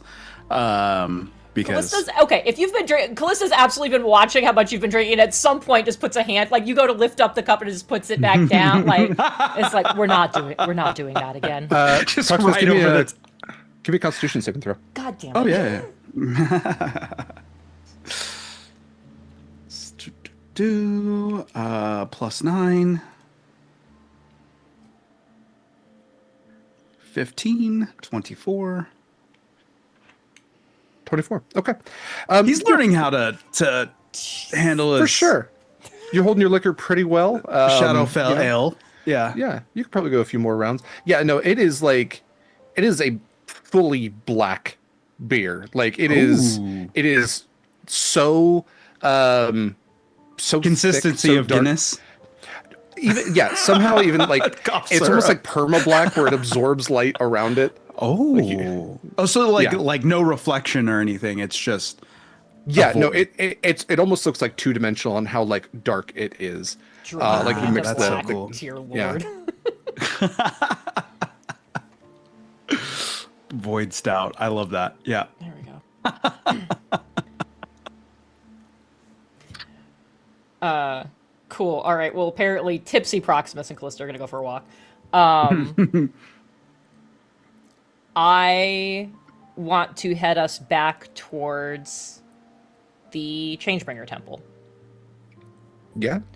Not too far from where you are. You can actually see over the top of some of the buildings the like raven-esque beak of like the greater walled arch sort of concept for the temple area. And yeah, it doesn't take you all too long at all to make your way there. I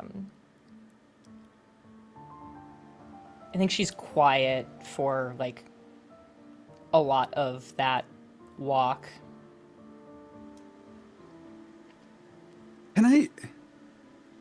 Is there any way that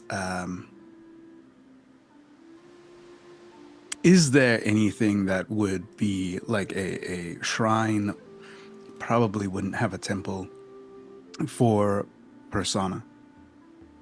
I think what I described before is that the fountain at the center has a lot of the oceanic deities, and kind of etched into the like the sides, all around the circular fountain are motifs of each of the like main sort of oceanic deities. And so absolutely there's for some of the bigger ones, they have like, you know, the cardinal direction points, they have these statues that kind of arch out of it. And then Umberly is the primary deity that stands at the center with these two great fish monsters that kind of swirl around and almost are incorporated into her body. But one of the corners is Persona. And this smiling, worn stone, but Triton-esque being stands out with shell motif incorporated into it, and trident symbology as well.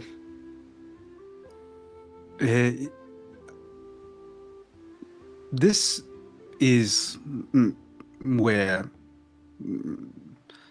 a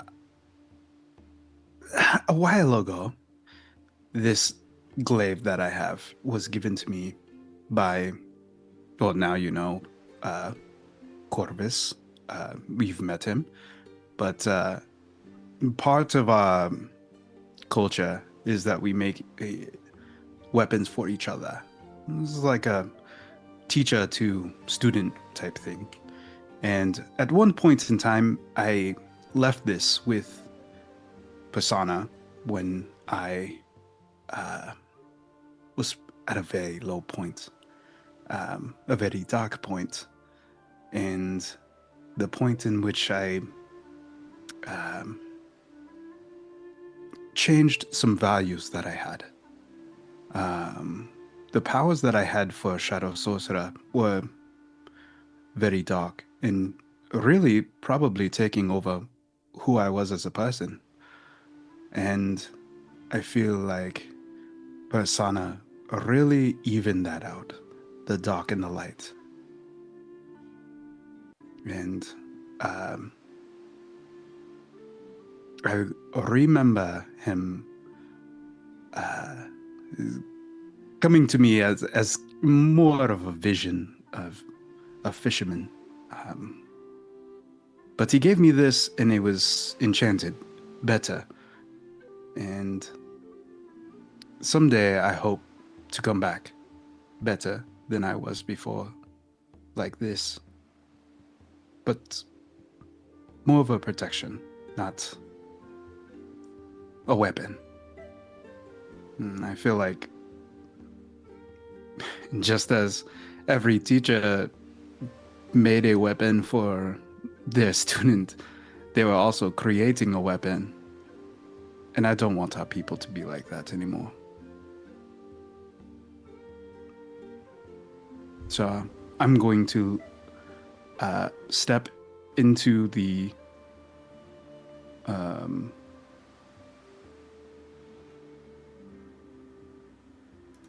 I lost my thought. I'm going to step into the water and walk towards Persona, and I'm going to lay the glaive near that. Okay.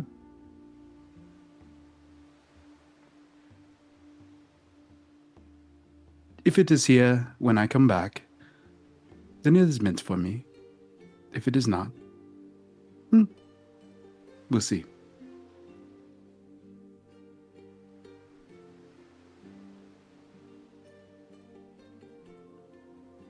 Is there somewhere that you would like to go?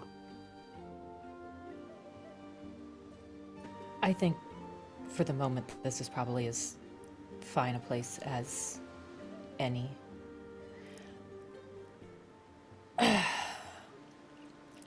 Look, I don't think you understand what you did for me back when we were on Navik's ship, back in the Hells on our way to the manor. When I went to Dis, I did not expect to leave.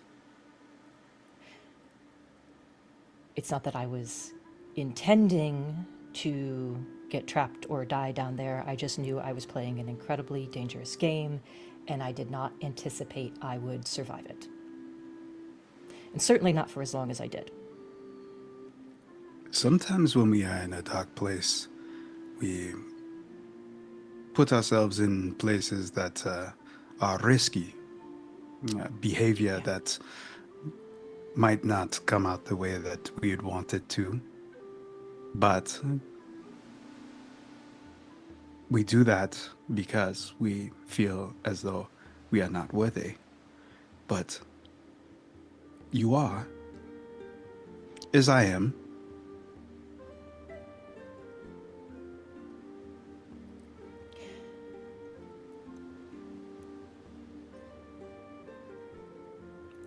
I did not have active shadow in me as you seem to, but I most certainly have had an absence of light. I could have left the Hells at any time, but without that light, I did not have a tether to feel drawn to leave. You lit the way for me when I needed it.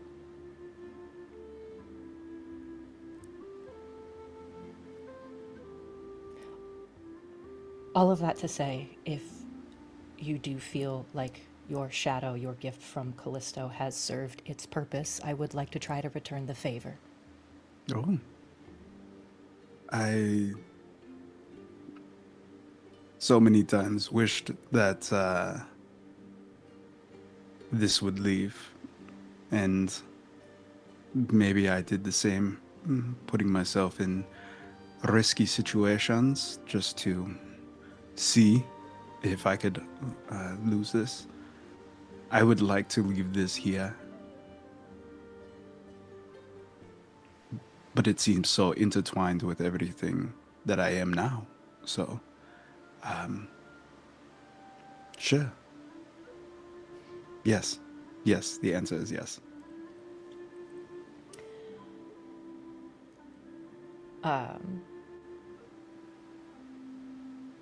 I think sitting maybe kind of here in between this fountain to his deity and to mine, I would just like to like sit down and hold out my hand to Proximus, and I will, as he has done, cast ceremony. With the intention of hopefully being around kind of our respective deific powers, that this might be helpful to try to separate out that touch of Shadowfell.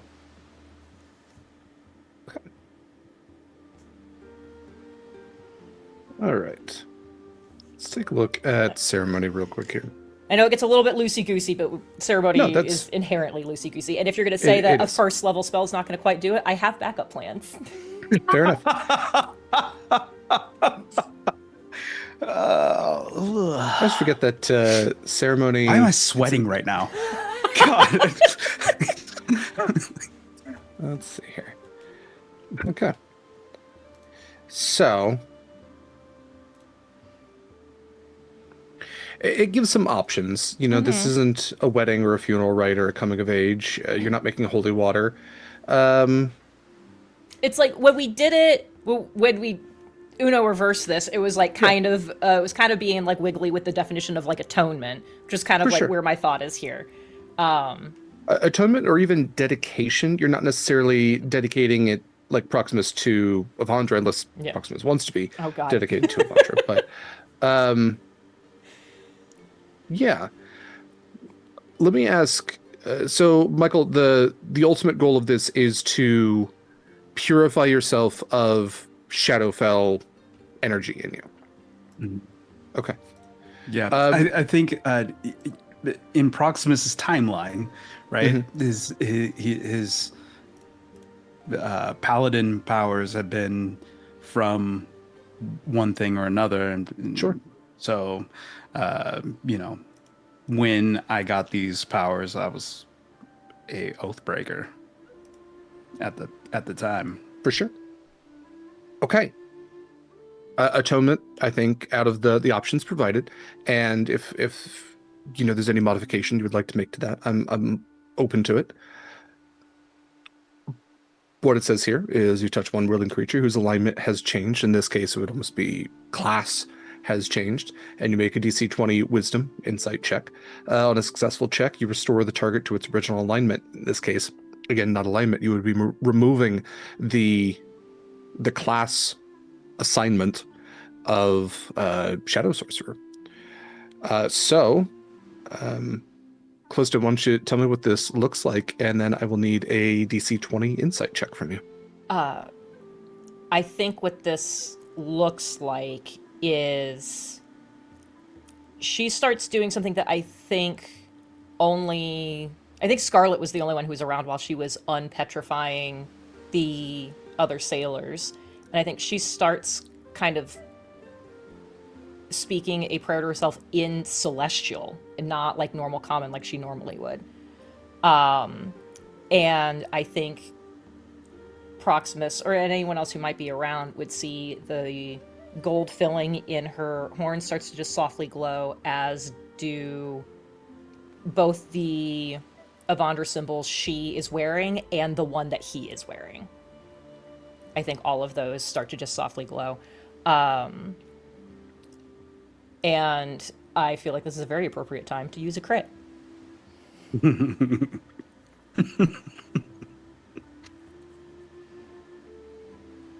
Okay.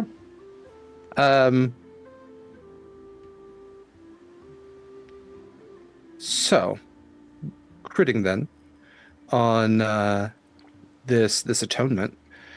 Remember, you are in the Temple of Avandra? I feel like that was my original plan, but then he climbed inside the one fountain. I'm like, all right, there's still some connection happening here. So I want to say we're like kind of... I guess if he just did that and then like got back out, I would have taken us into the temple with the idea of it being... I was going to say, the fountain might be an optimal place for this. Yeah, okay. I guess, remind as to what this looked like when Proximus was endowed with the power of the Shadowfell in season 1. Um, Proximus, you had a vision in the night where Callisto had ripped you from sleep and essentially had drowned you in the waters of the Shadowfell, a place that she herself was both part of and not part of as an undead being. You drank, not only drank of the waters of the Shadowfell, but they filled your lungs. You breathed them in as a being who breathes water and found that it was not water you really could breathe. And that mutation shaped you. It shaped your very being. Sorcerers are not as often made as they are born. They absolutely can be made, but it is a shifting of one's being to do so. And that is what happened to you. And so as Callisto and Callista, this is fitting in a lot of ways. Poetic, some might say. As Kallista, like white blood cells pushing an infection out of your body, imbues you with the light of her deity and the light of deific power to begin with. That darkness, that shadow, not necessarily evil, but something that is the antithesis of light to begin with, is pushed from your body. You bend over, your stomach retching, your muscles tensing. It's incredibly painful. You're sweating, something that I'm not sure you're really capable of doing, and you're sweating almost ink. You're sweating this black liquid, and standing in this fountain, it is all expelled forcefully from your body, from your eyes, from your ears, from your mouth, sweating from your pores, and it is rough for a moment. And as your eyes blink and look down at the black water made all the darker by all of the shadow that you have just pushed into it, expectorated spectrally into this, there is a lightness to your body. There is, for the first time, I think in a long time, you can really feel the cold around you. And Tritons are resistant to cold, but this is something where you've been carrying the shadow so long in you that like the cold has just become part of you.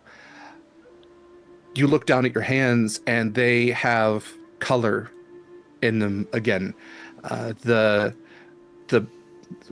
ghost fish that you have appeared like for so long is gone, and the vibrant blue you see almost like flooding back through your veins into your fingers, into your skin.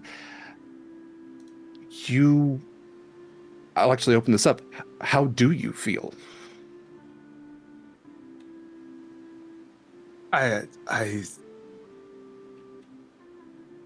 it is like lifting a burden, right? Like what is light must have darkness, but relief. And looking down at my hands clasped in Callista's hands, tears in his eyes. Well, I guess one eye.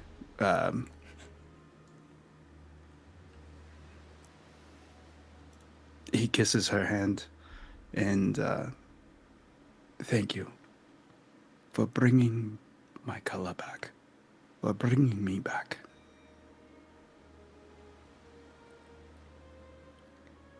This is a better look for you. It has been a long time since I've looked this way.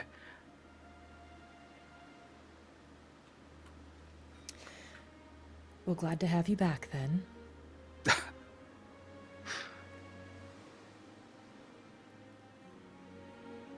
Yeah. It's going to be an adjustment, but I think it will be for the best.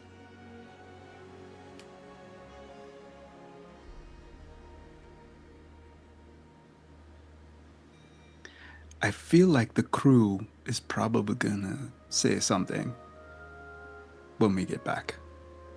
But So thank what you. if they do? It is okay.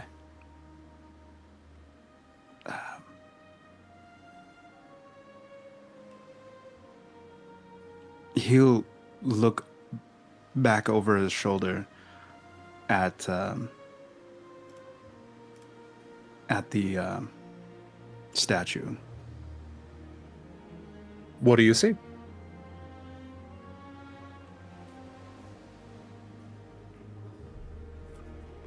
The statue. The water. The black ink being drawn to the feet of the statue as it dissolves. The water starts becoming clear again.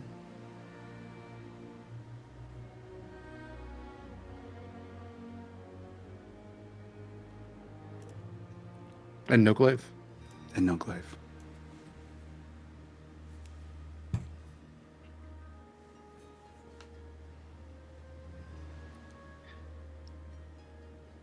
Purified of many things. A restart in many ways. New beginnings are not easy.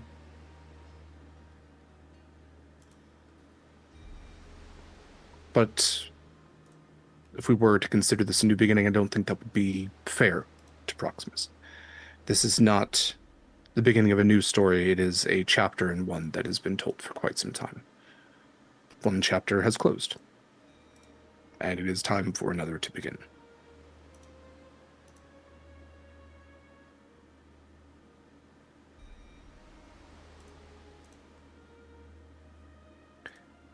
With that, we are going to cut away for a moment. Winnie, I presume you have not left the tavern just yet. No. Okay. No, she's at her little table with little Jeffrey. Many of the others have left. Amara and Torin have both gone off, agreeing to meet up again, support you all in your combat against Callisto, has wandered off as well, but has, as she does, give you a pat on the shoulder. Captain Cross walks out the door, and you hear him give a whistle, and then you hear the patting on the paws on the cobblestone, and you see this big shadow mastiff wander up, and he gives a little shake and says, "I think we're going to have a little journey ahead of us, friend." And you see him turn back and nod to you. "We'll be at the docks whenever you all are ready." And he goes walking off with the dog. Mama Maddie, Caliban, Cora, all look to you. Mama Maddie gives you like a little hug around the shoulders. "Everything's going to be all right." And they go walking off as well.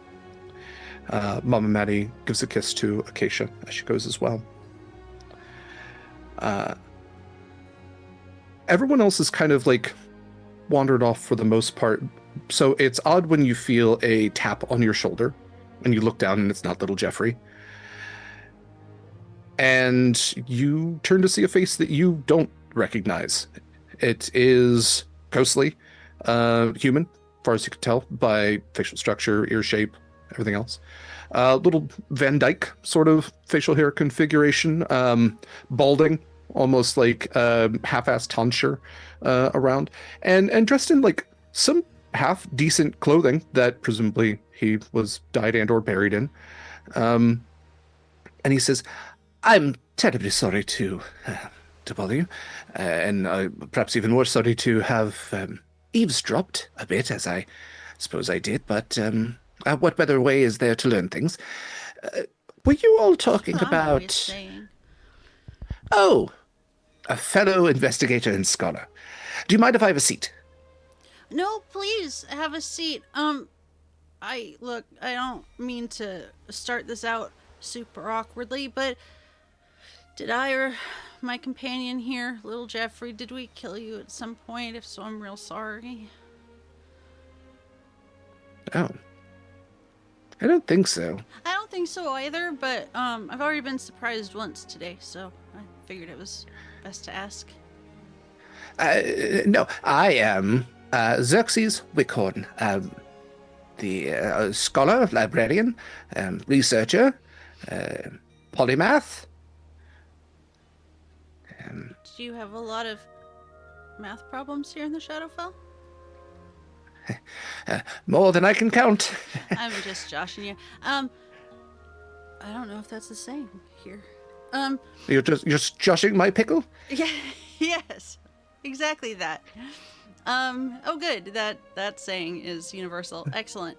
That was mostly just for Jenn. Our good friend Shadow used that phrase when we were all visiting together, and we discovered that it's a phrase no one else uses. not real. And I've been meaning to use it for such a long time in context.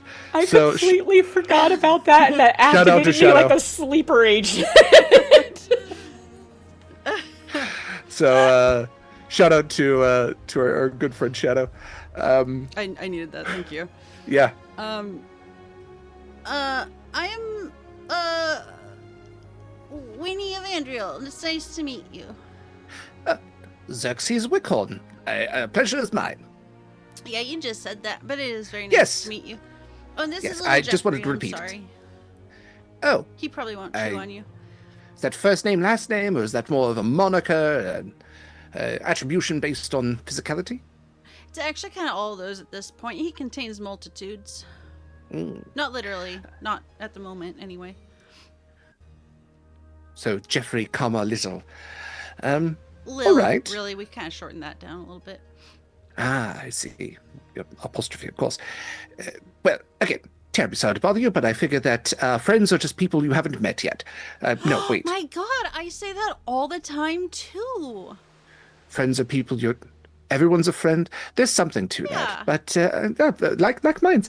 I'm interrupting, I realize, but you all were talking quite a bit about the second death, yes, as well as the things that is tangentially connected to, it seems, and you all said you had some experience with that. Do you want to give me a history check with the name Xerxes Wickhorn? Yes, I would like that. Very much.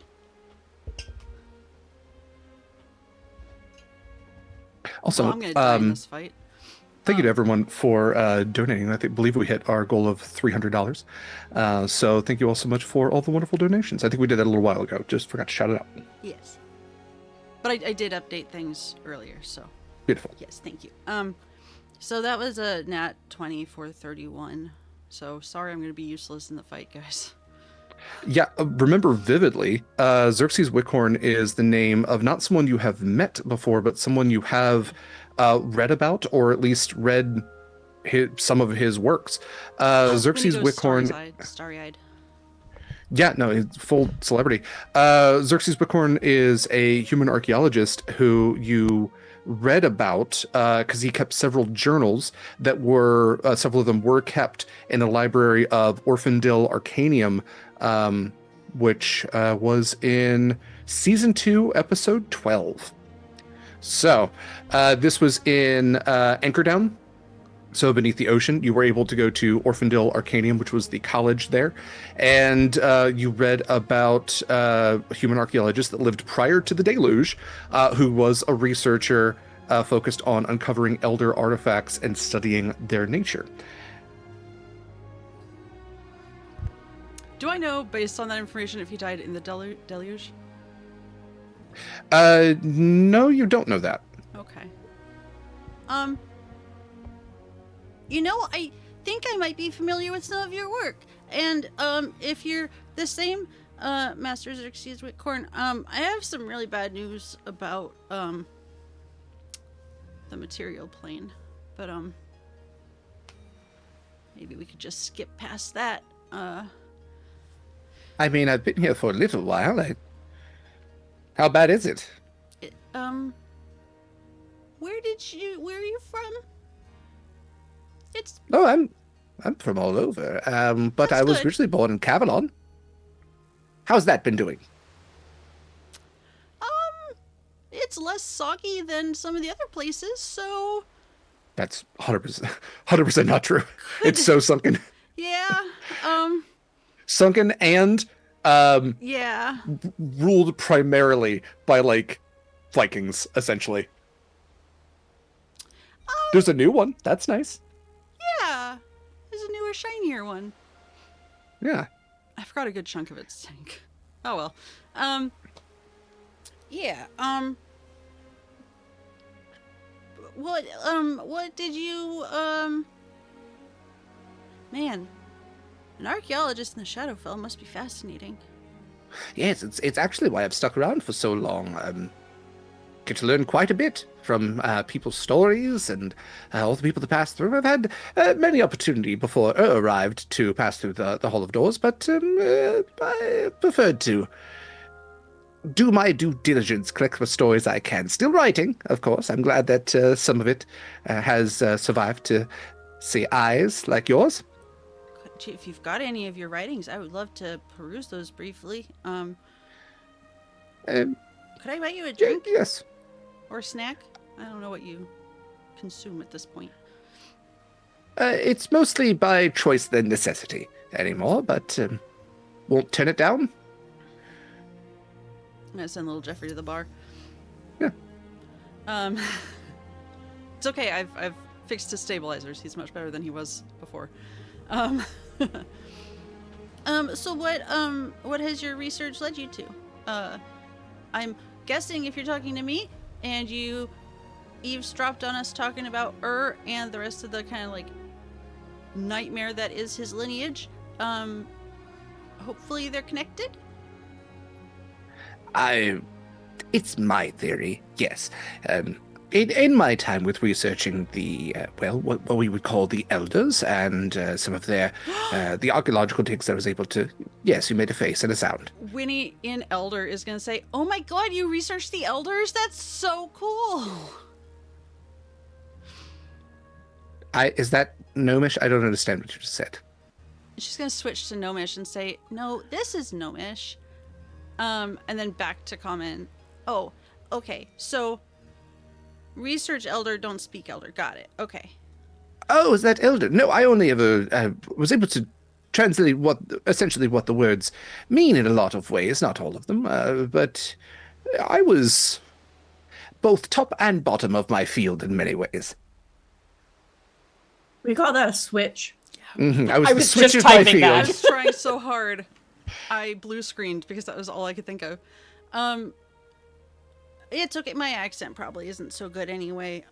Scarlett's always getting on me about that. More of the power bottom of my field, you know? Really putting in my all.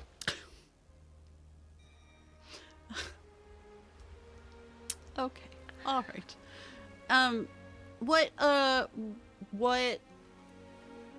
So what have you discovered? What are your theories based on? It is primarily my theory that the elders were physical beings, not too dissimilar in appearance from you or I. Some extra arms and fingers and facial configuration. They were quite larger than us, but still very Soft similar. walking. Less fishy, I suppose. More Probably good. pale and fleshy. Less fishy, more fleshy. They didn't rely so much on the sensory input that you and I do. They were beyond that. Beyond many things. They had formed their culture around no longer seeking out material wants. They had surpassed that. They had found a way beyond mere desire for the essentials of life. They had seen to their needs, and so with that, they were able to look far beyond and pull things from the beyond. They were the things that brought magic to our world. They were the things that manipulated that magic and gave it purpose. and It drew some they... attention. Well, that is, I think, the other thing that I uncovered. It was a particular archaeological dig that I uncovered a story. I believe it first appeared as a myth of the elders. They wrote of a thing. It was one of the few words I was able to piece together. The Star Eaters is what they called them. And it was hieroglyphics of sorts, but it seemed that there were elders battling against things serpentine and tentacular. Many arms, eyes aplenty, and of course, slithering and writhing that seemed to come from above. And over and over, this story was retold. The elders would go to a place, and the Star Eaters would follow. And it seemed as if there were, in this myth, it was the light and the dark, the good and the evil, the opposing forces that with life there comes entropy, with being there is unbeing, and the Starties seem to be a form of unbeing. Where one goes, the other must follow. So, it is my belief, based on the descriptions that I have heard, that seems to fall into the category of something that might be considered a moderate level Star Eater.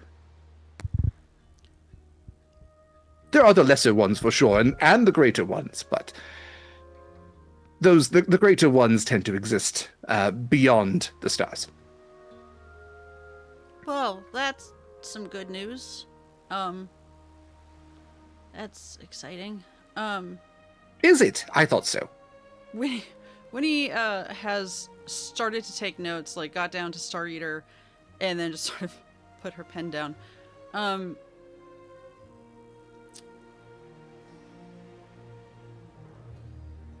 Okay.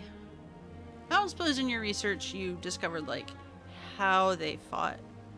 It doesn't sound very successful, fighting if they kept having to move and find somewhere new to go. Am I right in that? Is that not a level of success? I suppose I would put them into the category of unyielding force and equally opposing object. Rock and hard place, sort of. Sure. Probably not good for anything caught in the middle. Typically, no. Yes. I see them both as eternal sort of forces. Again, in this myth, I do believe that the elders were real, and I have seen evidence, of course, of the Star Eaters, the lesser ones, of course. Only the defeated ones, I should say, and the rather small ones, of course. But yes, I was. What do the defeated ones look like? Oh, there's a whole variety of them. The very, very small ones are almost Very worm-like. They can be. You get enough of the worm ones together, they can compile themselves into a somewhat humanoid shape. Oh, I hate and that. find No. a sort of mobility. Yes, they can. They're terrible. They can squeeze under objects and things. Sometimes they can find facsimiles of some sort of flesh to inhabit and find a mobility that way. Pretty easy once you get a good look at them. The larger ones than that tend to look sort of like a mutation of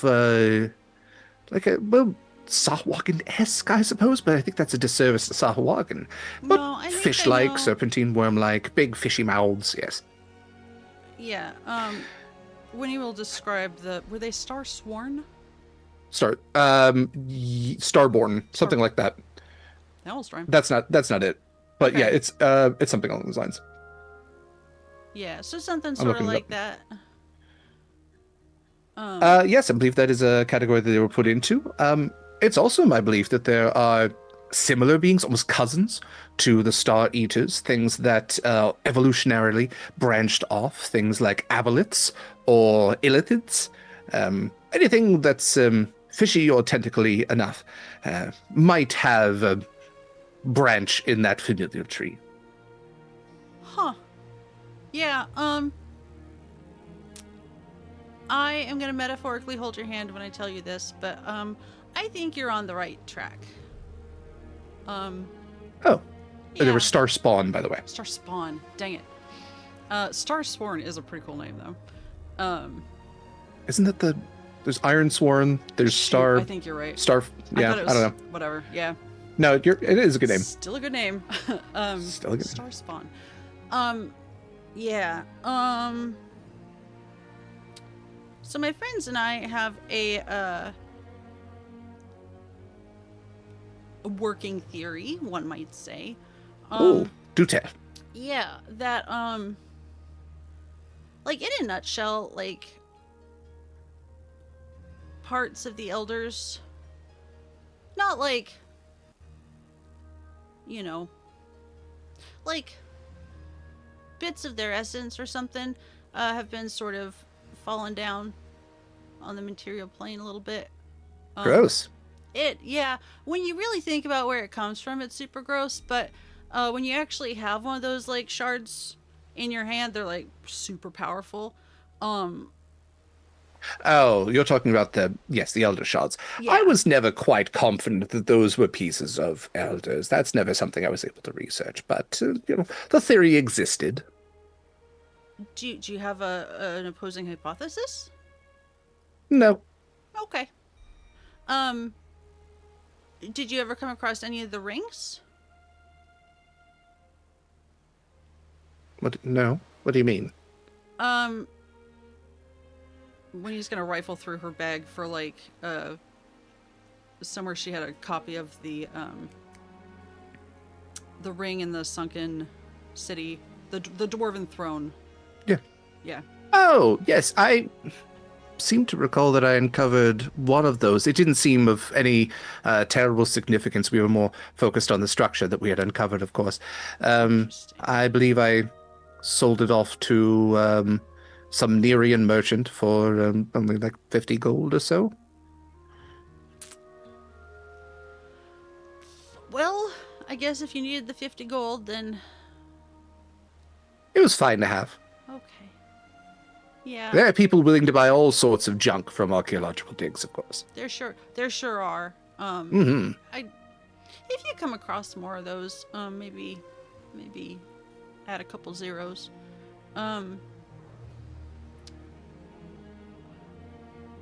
Do you happen to have any of your like dissertations or notes perhaps that I could look at? I would like to think The true curse of death is can't really bring it with you. If it isn't too personal a question, whereabouts did you die? It's been quite a while. I haven't thought about that. That's fair. I seem to recall being in my home, and the sun seemed to have been blotted out. I heard a great rumbling noise, and then all of a sudden, the wall of my house got suddenly much closer, and then That'll happen. I ended up here, I suppose. Was this your home in Cavalon? I believe it was, yes. Oh. If I showed you a map, do you think you could kind of like give me the old estimation? Sure. Cool. When he's gonna flip through some maps, most of which are very post-deluge.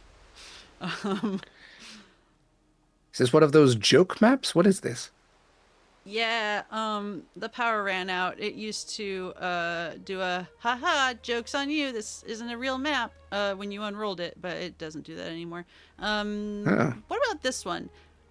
I think it's probably not quite as detailed because she's copied it from some other stuff, but in I think one of the other dwarven libraries, she found a it's probably a little This more one detailed makes- or an Acacia. Well, of course, this one makes much more sense. So, to give you reference, and I believe you all can, my players can see the Roll20 map of Damaris. This little, like, almost snaky looking island up here. Those are the Hogomore Islands. That is what Cavalon once was. And it used to be all filled in, used to reach all the way up to the crown. It also used to incorporate Polanis, near Alir. There used to be like a little break with Hillholm. The mid-seas have always existed. It's what separated Validus and the Nerean Empire from Cavalon, which was this like massive empire as well, this massive kingdom where Polanis and Niralir were like states of it. So he is going to identify his home as this like cross point right there, just south of what the Hogomore Islands are now, I was so on the map. I'll make a little note. Yes, I wasn't particularly close to the capital, but yes, roughly in those parts. A nice neighborhood, I'm sure. It was fine.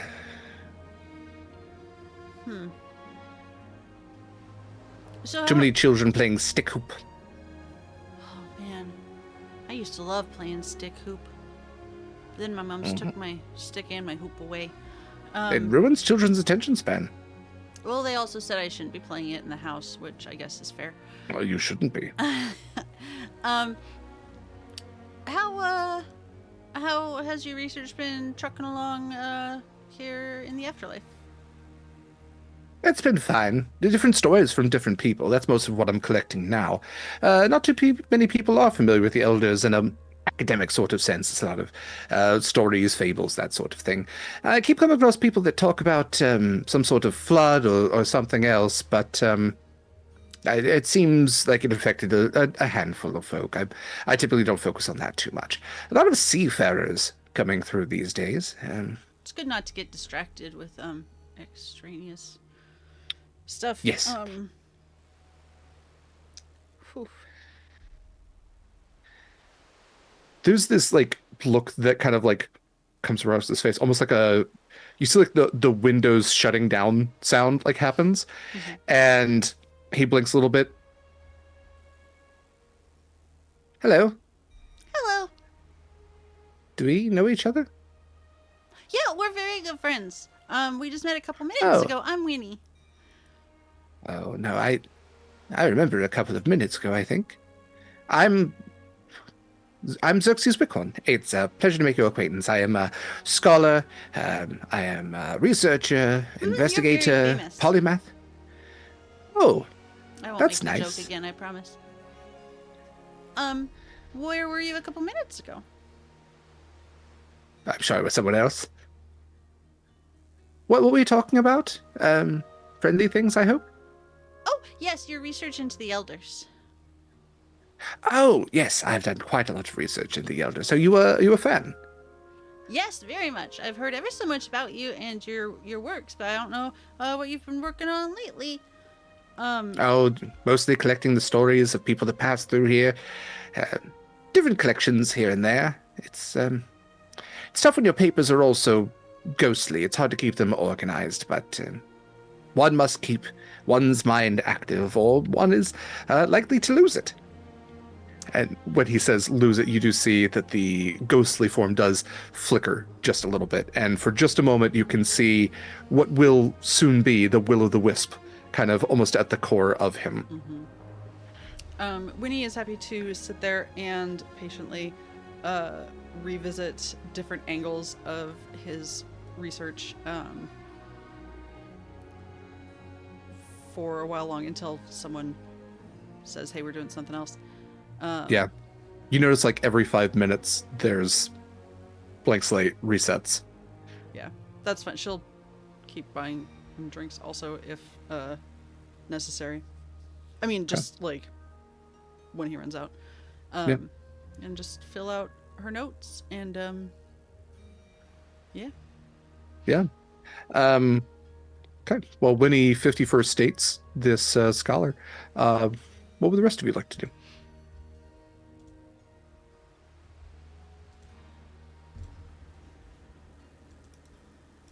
Okay. Get back to the Shadowfell. Yeah, you absolutely can. So a little bit of time passes. Kayla, why don't you roll me I'm gonna make this. Let's do an Arcana check.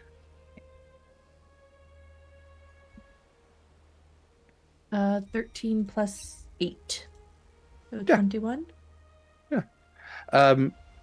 Pretty significant roll. I think only however much time you were on the material plane doubles. So if it was 10 minutes, it's 20 minutes. If it was an hour, it's 2 hours.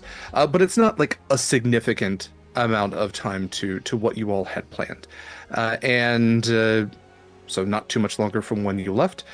You, Marcus, and a bag of holding full of potentially explosive arcane cores, all ozone smell and all, plane shift back to the Shadowfell. And Marcus looks around. Well, I'm not sure what I expected. Not terrible. Not exactly what I had in mind for a vacation. Not the place we want to stay. Correct. Yes. When Well- I left everyone, they were going about their things and then getting back to the ships. So I feel like it's safe enough to go there.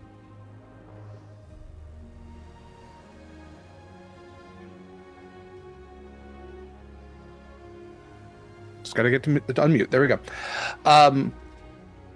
He looks to you, nods, offers to carry the bag of holding.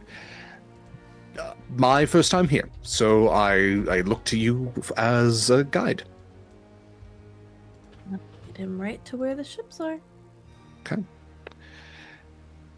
Do you make your way down the hill of Fiddler's Green, headed towards?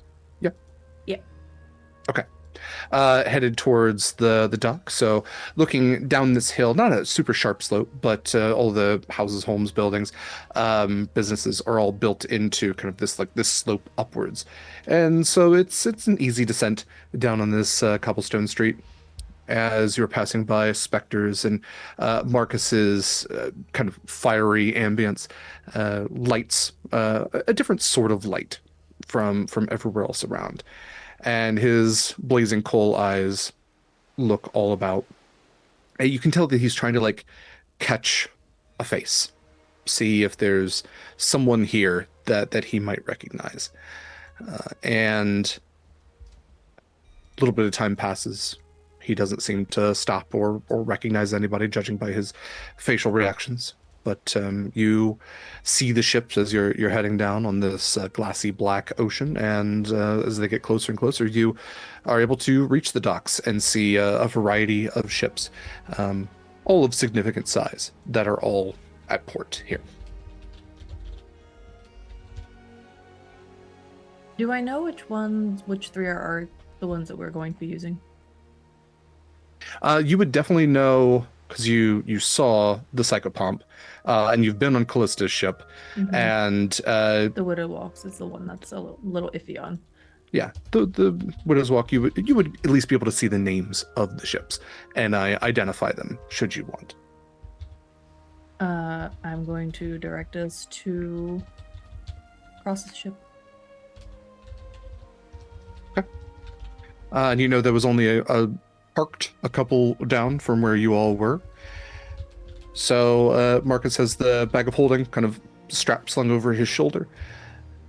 It's been quite a while since I've had to, I guess, ask permission to board a new ship. Is this what we'll be voyaging on? Chances are this is the one we'll be on. All right. And I'm unsure if you're going to need permission.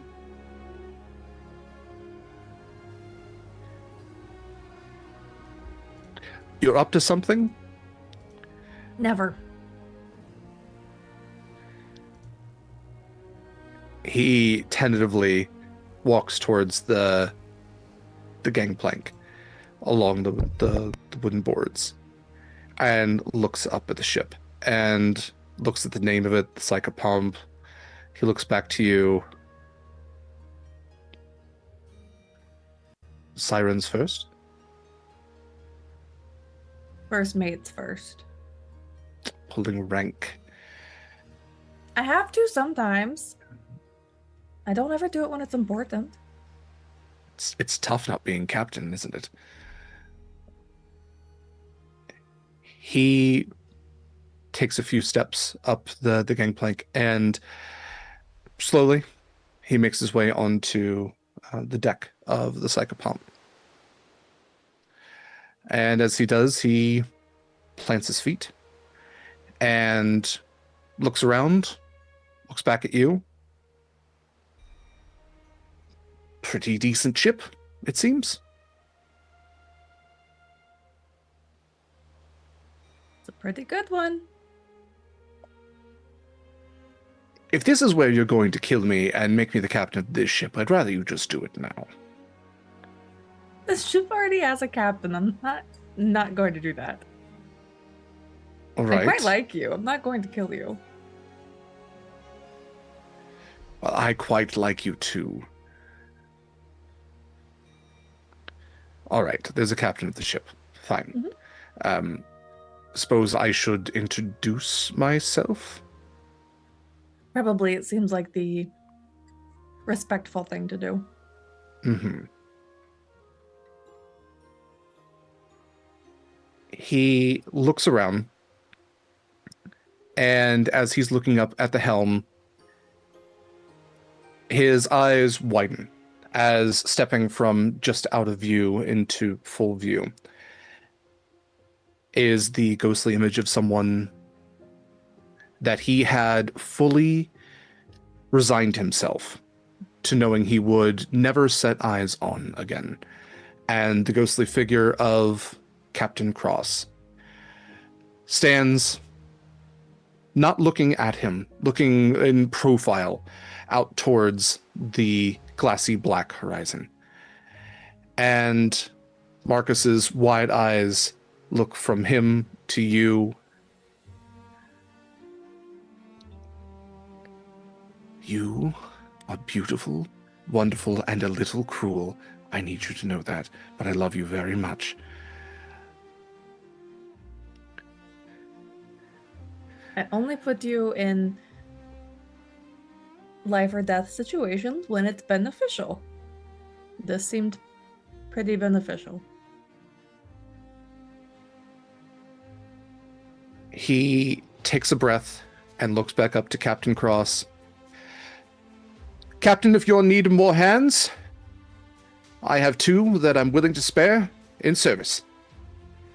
Preferably kept attached, please. Doesn't matter to me. And Cross turns, hands on his hips.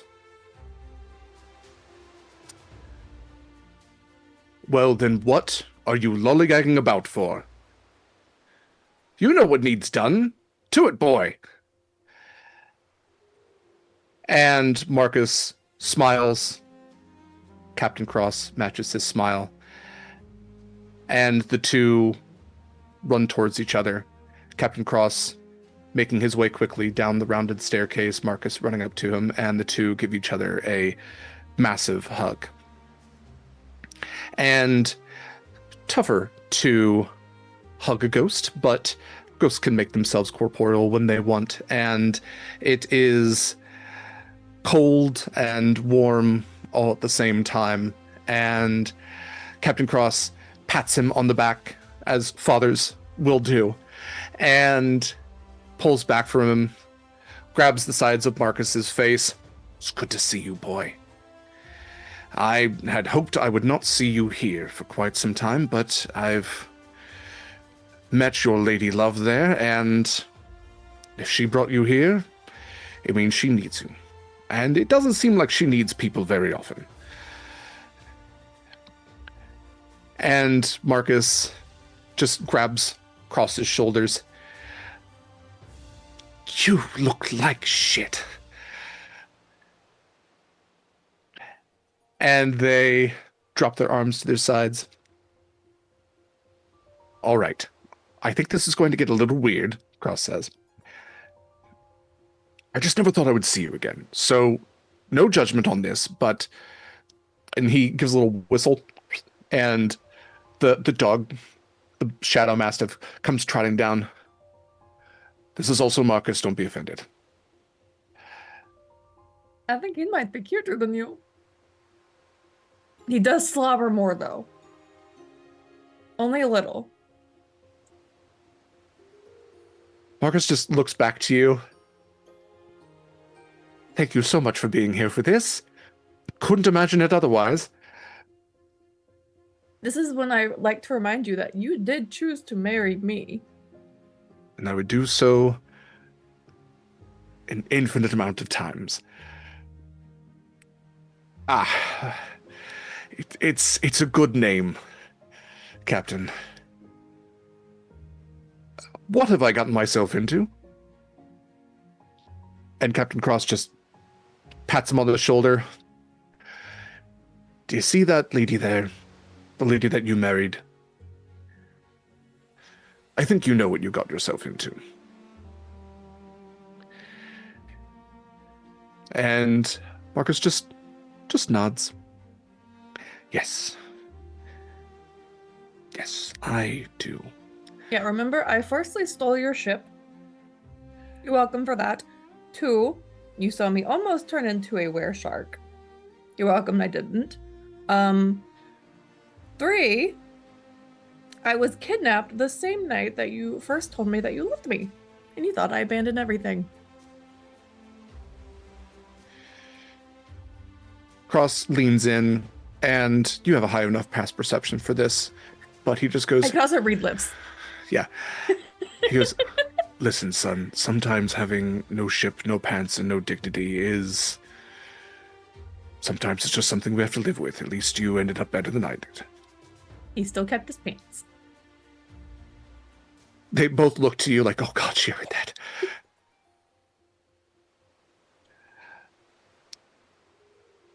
Well,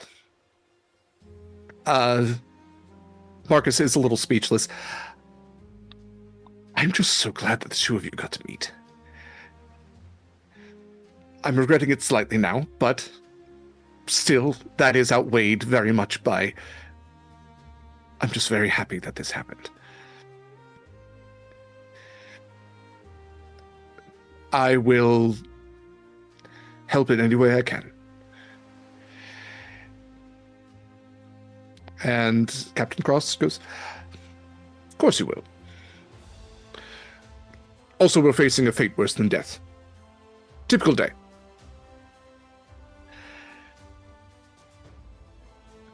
And the two of them just look to you, Scarlett.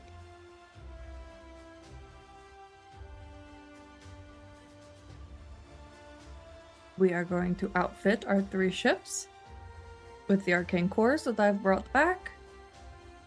And we're going to hope for the best. We're going to make it hopefully past Ur to the Hall of Doors. The ones of us who are alive are going to hopefully get a ring back to the material plane, and the ones who aren't, and if they choose to, hopefully get to pass over.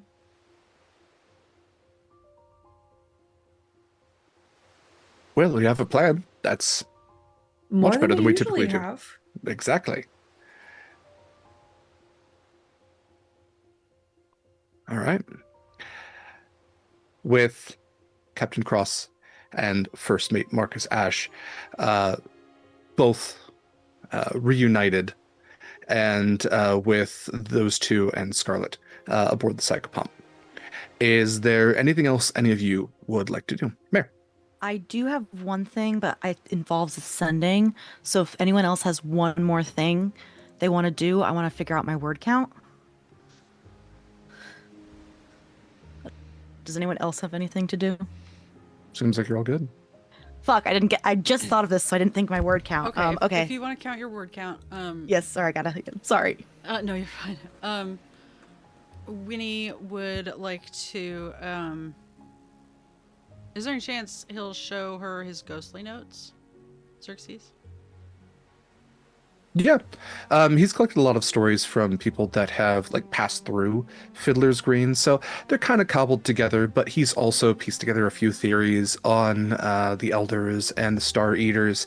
Um, Kind of tough to read because again, these are like it's ghostly writing. Mhm.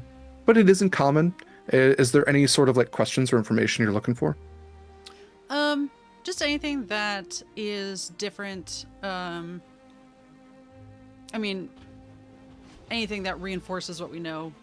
Having a backup is good, but anything that's new, different, or like an alternate theory that when he can't immediately discount due to anything we've already seen, stuff like that. Also, if there are notes about like where these people came from, like a cultural study, I guess, on like, and you don't need to tell me any of this like right now, but like, do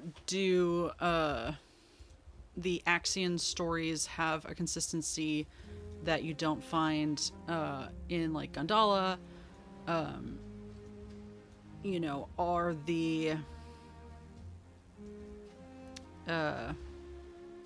Lemurian stories missing part of the tale completely?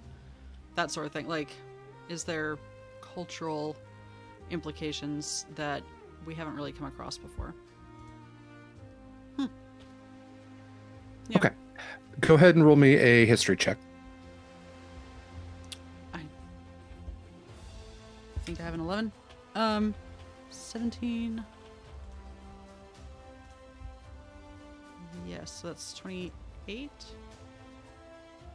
Yes. Pretty good. I have an 11. All right. 28 then.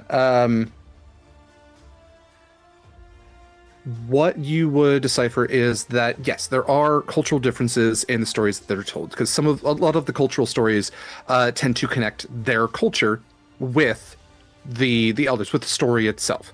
I think what you were able to piece together with that is that a lot of the stories almost have origin myths, genesis myths with the elders.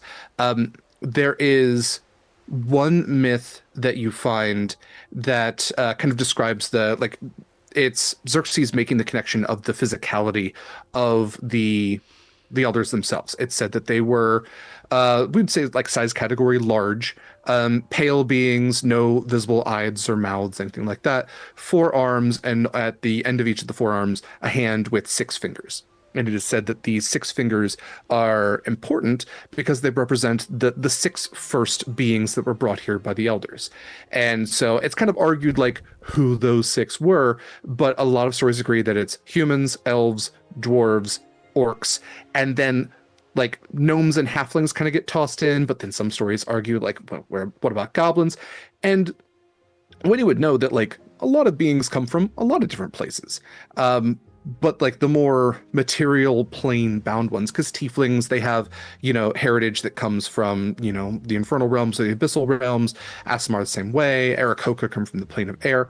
But like to have all of these different beings, not necessarily created by, but brought to the world by the elders is a consistent myth.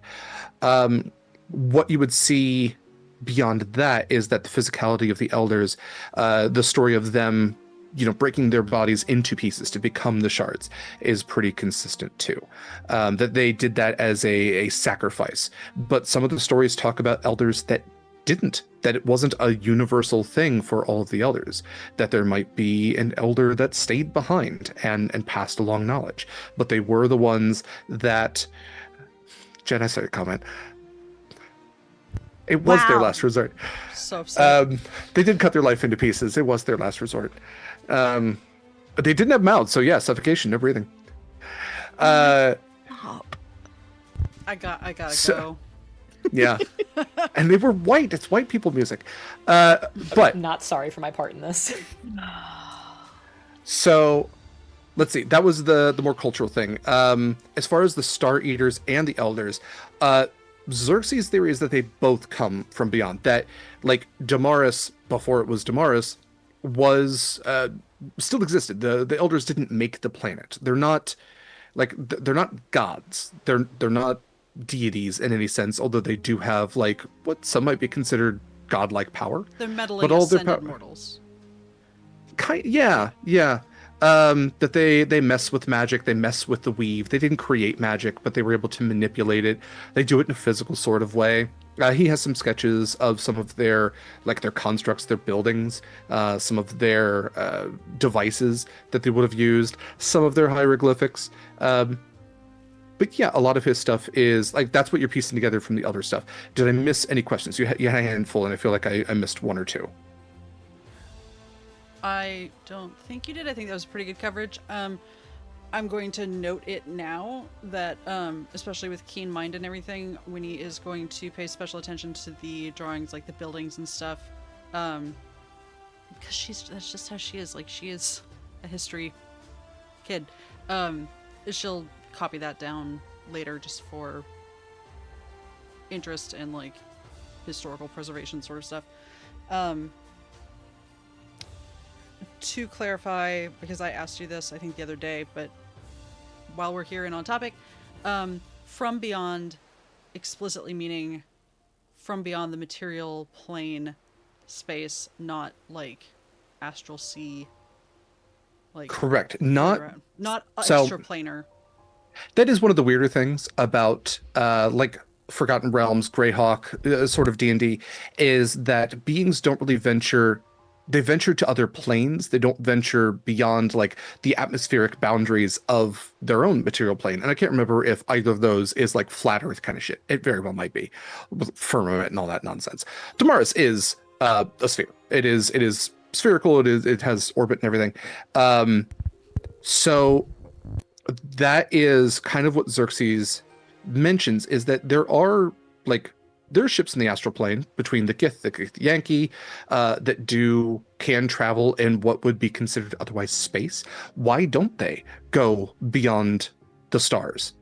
And what he keeps coming back to is that those that do don't come back, that there is something that exists beyond the stars. And there's a page with just all of these arrows, all these questions, and they all just point to the center with a circle of star eaters, that there is something lurking in the darkness of space that prevents beings from passing beyond the atmospheric boundaries of Damaris. Out of that whole conversation, the thing I got from it is you're basically saying the elders are aliens. Yeah. It's aliens. I think that's valid. I have figured. Yes, Sorry, go ahead.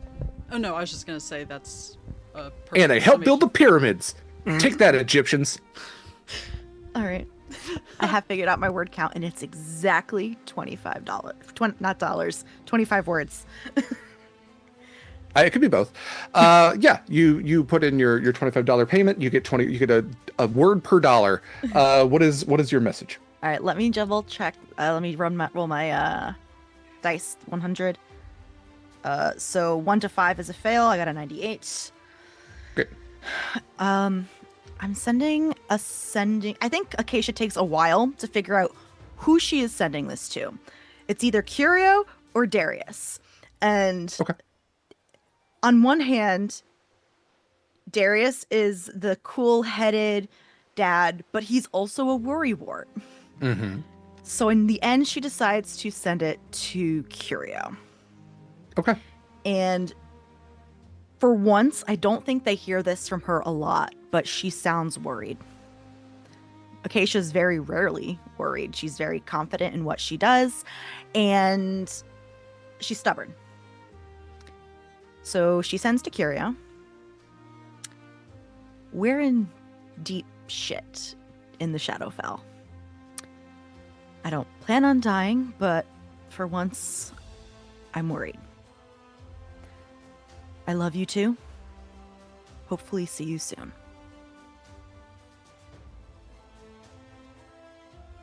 Ha.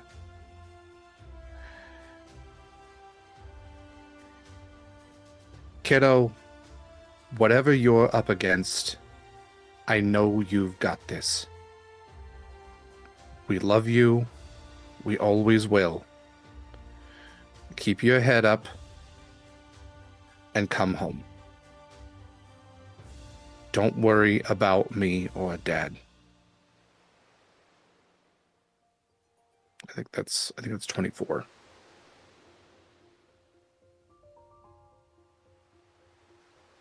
If there was any more to it, it's I'm not going to tell him. I think he would have inferred that Acacia would have wanted him to tell him Yeah. Okay. because it's I'll very tell him in much a way that doesn't concern him. yes, Too many words. exactly. Because the fact is this is a just in case goodbye message. Yeah. Everybody loves those.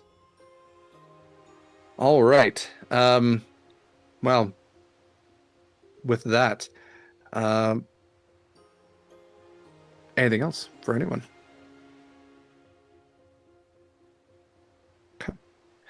Okay. You all take a long rest, and the ships are prepared. If there is nothing else you would like to do in town, Proximus is able to make his way out of the fountain, unburdened and unarmed. Now, let's see. The ships tie off. I should say they release the ropes. We have 3 ships. So we have Kallista's, which is the damned. Is that what I said? The guilty. The guilty. Thank you so much. It was one or the other, and I couldn't remember which one I had landed on. So the 3 options are the guilty, the widow's walk, or the psychopomp. What is everybody on? The widow's walk. Okay, so we're gonna have Acacia on the widow's walk. All 3 captains start with C. I just need to say that out loud. Yeah, no, I'm so aware. Thank you so much. Technically, Callisto starts with a K, so. Oh, does it? I thought it was with a C. I thought it was with a It C. might- It was a C, and I feel like. Hey, in you know other what? ones- You're right. I'm thinking of Kallista. I'm Yep. doing it again. I'm doing it in written Yes. form now. That just Okay, means none of us can so be promoted. The lines are blurring so hard. they're the same. All right. Oh my really god, wish- are they like kickball captains where they get to choose their team? Oh my god, yes. Oh my Line god. everybody Just up. spiked, thank you. So what, they're just standing there going like, Acacia, I don't need Winnie. You need to take Winnie. Whoever goes last. Little Jeffrey's just standing there as the last one, just like kicking a dandelion. Oh my poor boy. I just want to be goalie. Oh. It's like he eats the ball every time. Oh no. Can't score if the ball's been eaten. Yeah, that's more than the rules. All right. So for the psychopomp with Captain Cross. Or like Okay. Marcus. Scarlett made the face. Yeah. All right. Yeah, some of these you can just guess. Yeah, I mean, Look, I didn't want to assume. For Callisto, I'm going to guess Proximus. Hey. Yeah. Winnie, you're kind of my wild card here. Where do you, Winnie and I guess Kallista are my wild cards. Where the two of you Callista's want to is be? also easy. Callista's gonna go with Proximus, whatever ship Yeah. he ended up on, because she's also kind of aware of how unarmed he is at the moment. Yeah, thank you so much for putting Kallista and Callisto on the same ship. I just wanted to give it out for that. Okay, but there are like he could get a normal ass sword while we're here out of port. That's Oh, true. yeah, You all also have, 100%. I'm sure, in your inventories backup weapons. Well, Winnie does Yeah, have but a there's The trident. other ships. In the bag of holding, Winnie has a trident. Okay. Never mind. There we Oh, go. that's right. Yeah. We've Back got at home, I'm sure options. there's stuff. You have many There are options. options. The original Yeah. net. Ha! Annette. Net. Winnie, which ship are you going to be on? Well, little Jeffrey and I have to go together, and splitting us up Yes. is giving Winnie and I major anxiety. But Fair. she's gonna Please go don't split up. with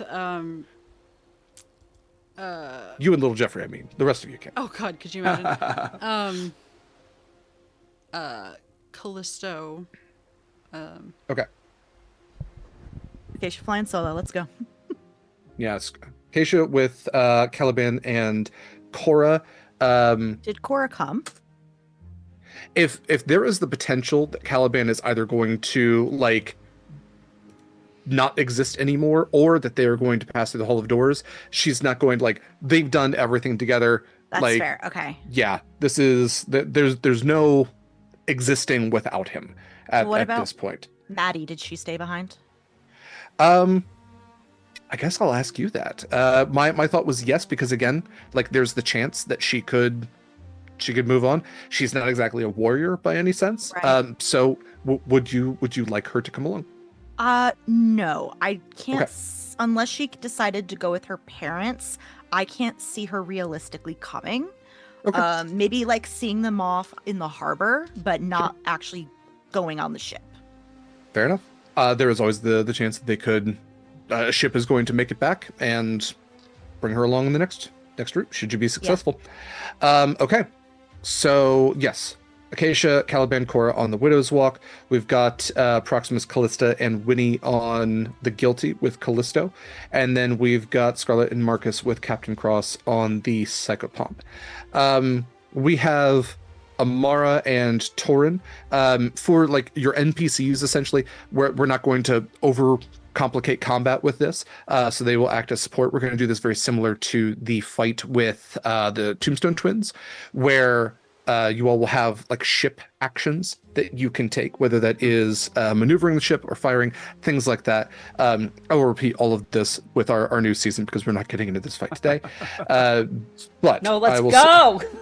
No. Roll initiative. I didn't pick my spells. I took Push. a long rest Yeah. and didn't pick my spells. I might have to respec my class. We can wait. It's gonna be fine. Yeah. You need to respec. You really need to respec. I gotta wait till we level. If Torin and Amara are both coming, this can be a thing we do next season, or it can be a thing right now. Kallista would have what I'm hoping would be a short conversation with at least Torin. Would you like to have that now? Sure, why not?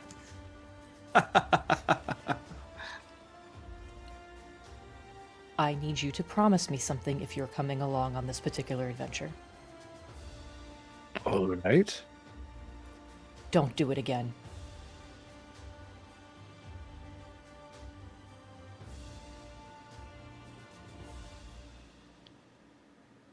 All right. Can I say one thing? It's not going to change my request, but sure. I'm already dead, and you're alive and have things to literally live for. If it comes down to it, Absolutely not.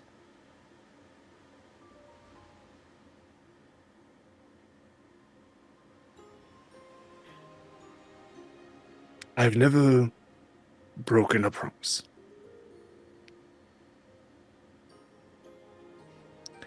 Just don't make me change that.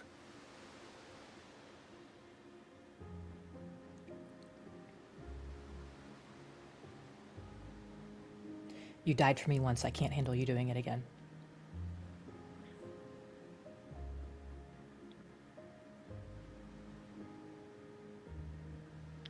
I will, as always, endeavor to do my best.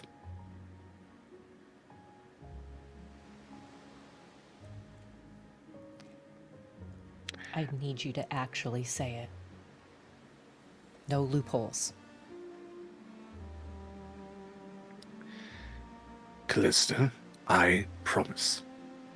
No fingers or toes crossed. I swear a divine right to you, an oath that I will uphold my word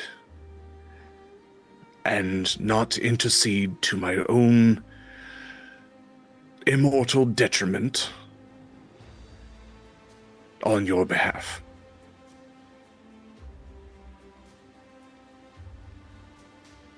I don't think I had any loopholes in that one. I heard one, but I'm not going to point it out. Was it the immortal thing? Because I'm not mortal. No.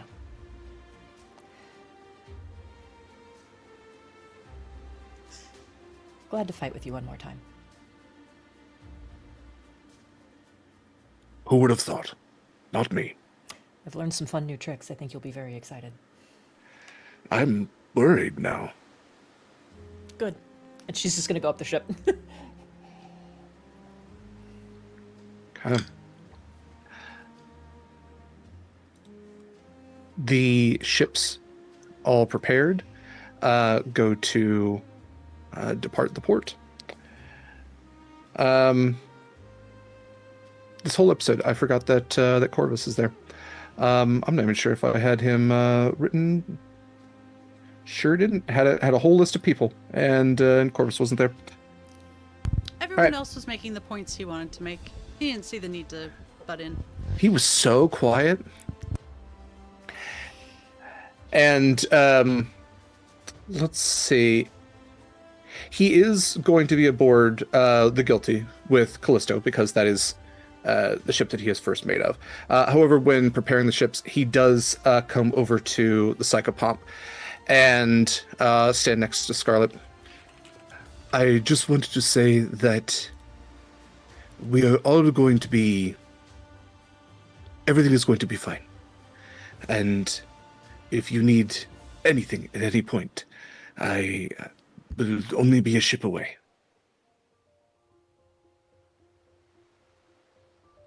I think I'll have everything I need here. Okay. Marcus comes walking up and kind of grabs you on the shoulder and kisses you on the cheek. I think we're all set. And then looks at Corvus. Hello.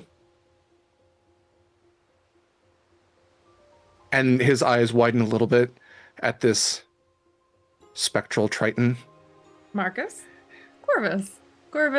Marcus. My husband. I'm the husband. I'm the husband. Yes, hello, Marcus. I'm the husband. Nice to meet Yes, you. you are the alive husband. Yes, the There alive is no one. competition here. Why the qualifier of a live one? Will you also? No. Hi, hello. I've heard so much about you. Corvus just smiles that like so genial, genuine smile. It is very nice to meet you. I also have heard quite a bit about you. It is an honor to meet the person who has made Scarlett so very happy and will continue to do so. And there is just nothing but genuine, like, intent behind his voice. And you see Marcus soften just a little bit. And their handshake goes on for like a few seconds too long. Yes. Yes. Yes. Are you on this ship? No, no. he is the first mate on Callisto's ship. Yes, with my love. Callisto, not Kallista. That's different. They are two different. I need to show you Winnie's board. Come here. I'm going to go see a board. It's nice to meet you, Corvus. Likewise. And Corvus goes walking off. It's Marcus is like, you could have given me so many updates. You could have told me so many things. You left But so it's much more- out. It's more fun this way. Cruel. To be fair, I was worried about getting the arcane ores, not about my ex being on the other ship helping us. Kind of wasn't a priority, so sorry. You go walking, and Captain Cross leans over the railing at the helm, kind of like leans over and yells down at you. He goes, I told you, boy, one rule, and you broke it. This is what happens.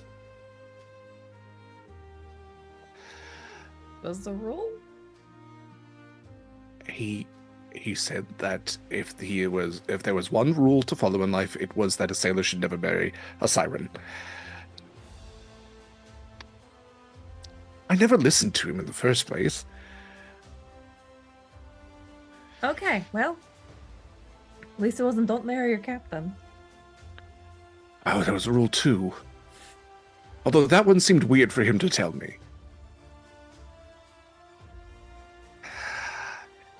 Anything else anybody wanted to do? I have a out of character question, and I Please. want it on camera just in case we can go back and watch it. Yeah. Okay, so this is calendar bookkeeping. Mm. I know time is weird, but how many days after getting at the end of the time loop are we setting sail so I can put it on the calendar? Marcus said we've only been gone for a couple hours, so it's Yeah. still the same day. Okay. Essentially, this is same day.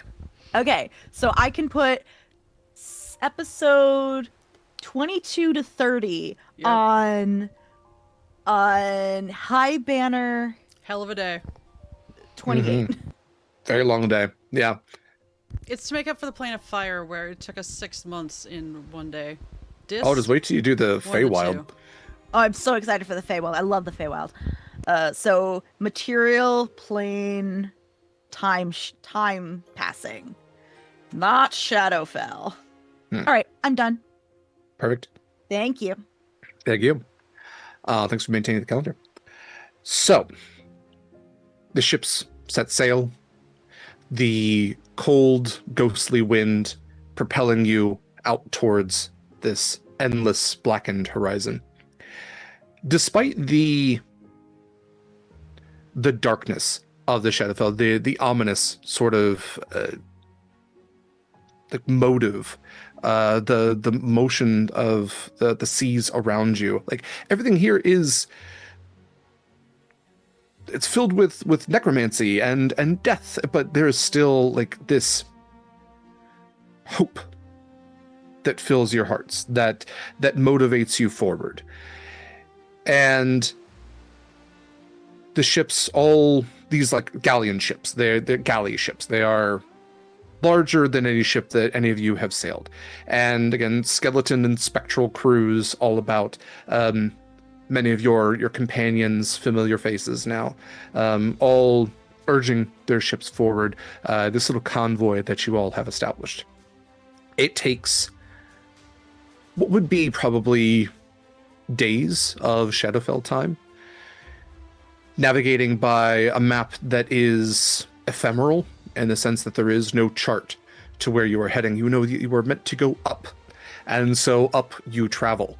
The ocean roiling beneath you in both calm and less calm manners, and yet as the ship does rise and sink and maneuver itself, you are ever sure that you are traveling in the correct direction. In fact, more than that, you feel like something inside of you, perhaps it is your soul, that tells you you are getting closer and closer to a form of salvation. Anything you all want to do on the ships before we set ourselves up for next season? I imagine we're doing all the whatever fortifications we've decided on with arcane cores. Like that is happening. So we're fortifying the ships. With 30, I would say you could fortify the ships themselves, the physicality of them, and so that would be 2, 4, 6, and you have how many arcane cores in total? Oh, 29. Yeah, 29 Yeah. total. I figure Okay. like we can be 30 specific about it. as- as- No, you are already so fucked. You gotta at least keep your depth perception, okay? This is why How we else I'm could you just swim joking. if you don't have depth perception? I mean, it's God. tiny in comparison to the rest of them. It has already been Yeah. modified. Yeah. With that, I will say that when you do have the combat, ships are going to be fortified in their physicality, and you will be able to fortify the intensity of the arcane cannons that reinforce all the ships as well. Can the arcane cores be used to maximize any of the spellcaster's damage output? That's a good question. I would say they could be used as like arcane foci. They're pretty hefty, so I'm a If- horse. yeah, that's true. So and even then, like it's bowling ball size. Or it's wizard would be like human wizard, halfling wizard would be able to use it as well. You're just holding it out. Mechanically, if you did want to use it as an arcane focus, you could do that just normally. If you wanted to use it to amplify any spells, it would be a one-use thing, and then the arcane core would be spent. But with that, I would say that you essentially could use an arcane core for a spell to crit. Right. Just making it up right now, but that seems, I mean, they're an expendable resource. I love You can that. use it literally every time, but if you want to use them for that, you can. But as for right now, we can say that arcane cannons doubled in damage, and the reinforcement of the ship essentially has shields on it. Okay.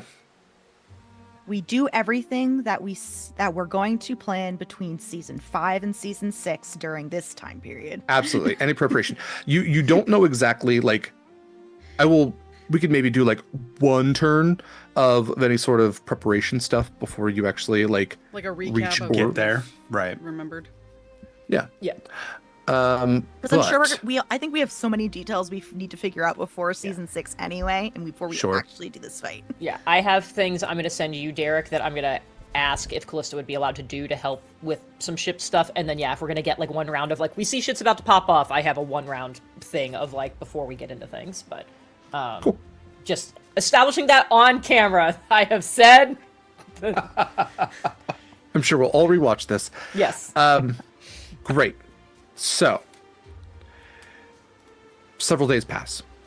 The cold, ghostly wind literally howling from time to time, but again, propelling the sails forward.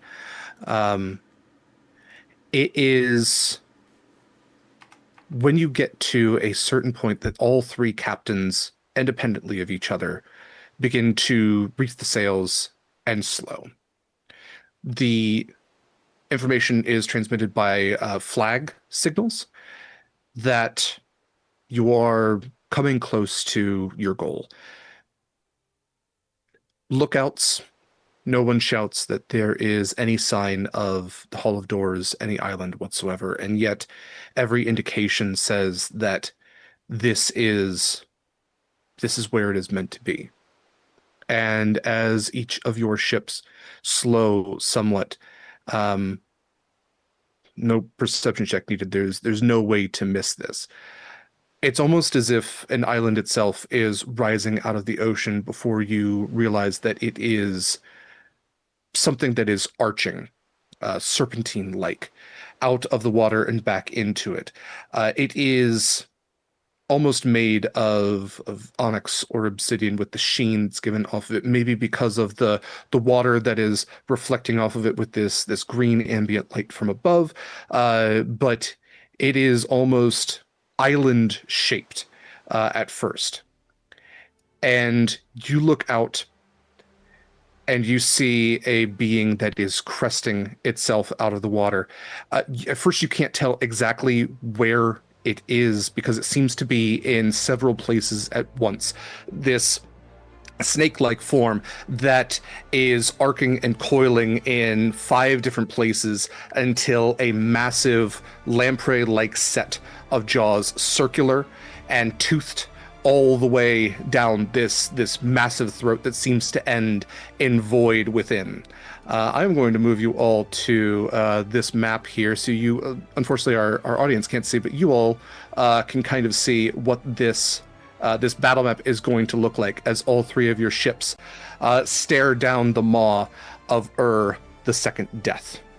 This being with no eyes that you can perceive, its entire form covered almost like its cilia in arms that end in humanoid hands, all reaching out for all of you. And this toothed maw that can neither open nor close. You see the teeth inside begin to spin, and this green ghostly light emanates from the teeth themselves. Again, shadowy void down its throat. And each of your captains yell to their crews to make ready for this fight, a fight that will either end in a form of sanctuary, a form of passing on for your sailors, for yourselves, or in a fate that will be worse than death. Not only the death of your body, but of your soul, a form of entropy where you will cease to exist, or worse. And with that, I think we're going to end our session and season 5. Guys, this thing's 80 feet across. Yeah. The map is on. That's We just the better map. not miss our fucking target. It's less about missing and more about like getting through the Yeah, outer. Yeah. Yeah. You know what? We're gonna throw some bomb. I'm gonna throw some bombs in it. Let's go. Strafe. So big. It's too big, one might say. Be great. I just wanted to make it big enough that a ship could go like just right down the middle. Good. God, it's like Nailed those it. mobile games where you move things around in the hole and stuff falls in. That's what we're playing here. Yeah. And again, that is just the mouth. This thing is Serpent, so- big, so long. forge. yeah. So we could it's, run it's all over the place. We could quote unquote run ashore of its like body. Yeah. I hope Kristoff's And just then- hanging out between some of its teeth. It's just been So many stuck there. high fives. We have this little hand tentacle. Never flossed. Thank you all so yes. much. Big. Thank you all so much for joining us for the season finale of Horizons Call. I want to have these lovely people say more about themselves and where you can find more of them. And then we are going to wrap up for not only the night, but the season. We have not decided on a return date just yet, but we will have more information to you all soon.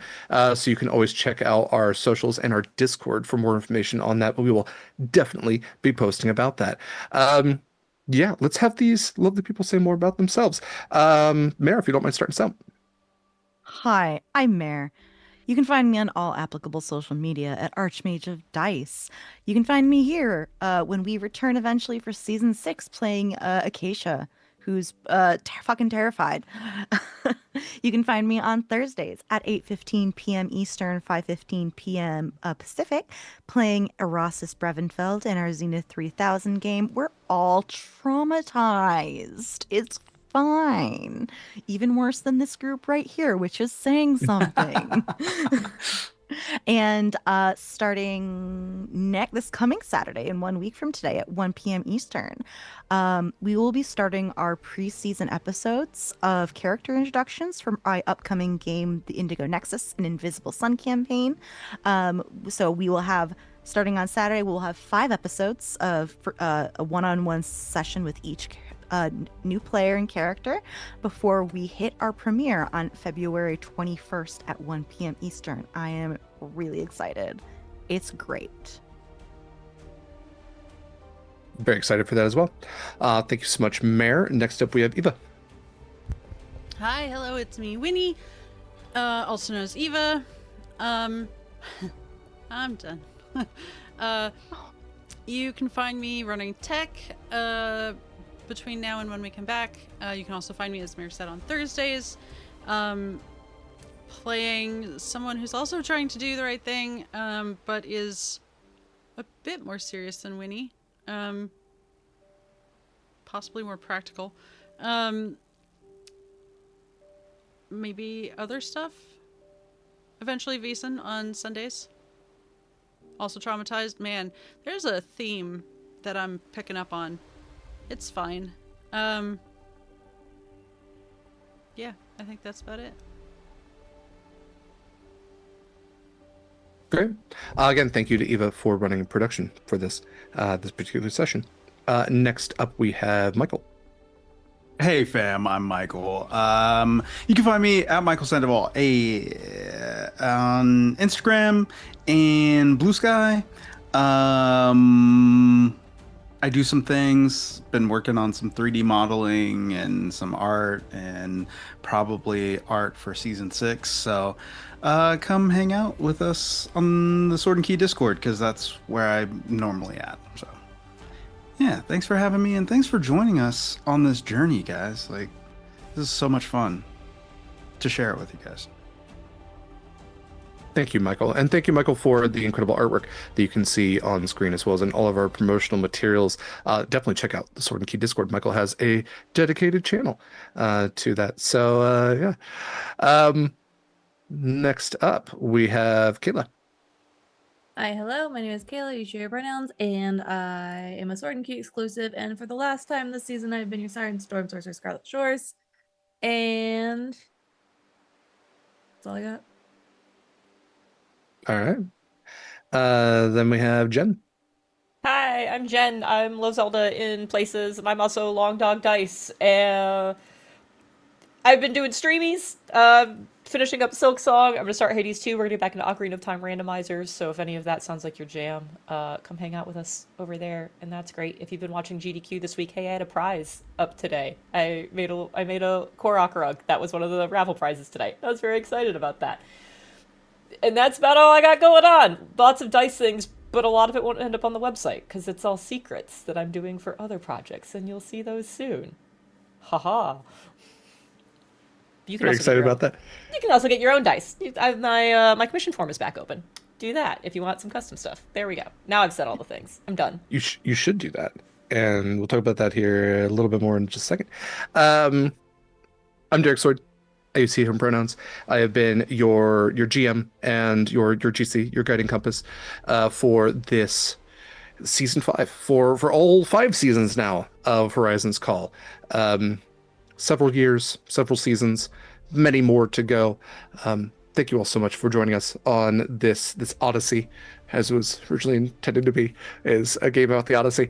But that never made it to the campaign, and I think it's we might play that game someday. Maybe we'll play. There's always been a thought of, what if we did play Horizons Call as like an Odyssey game, and everybody played the character that they didn't play, like Eva could finally play her Loxodon character that she always wanted to play.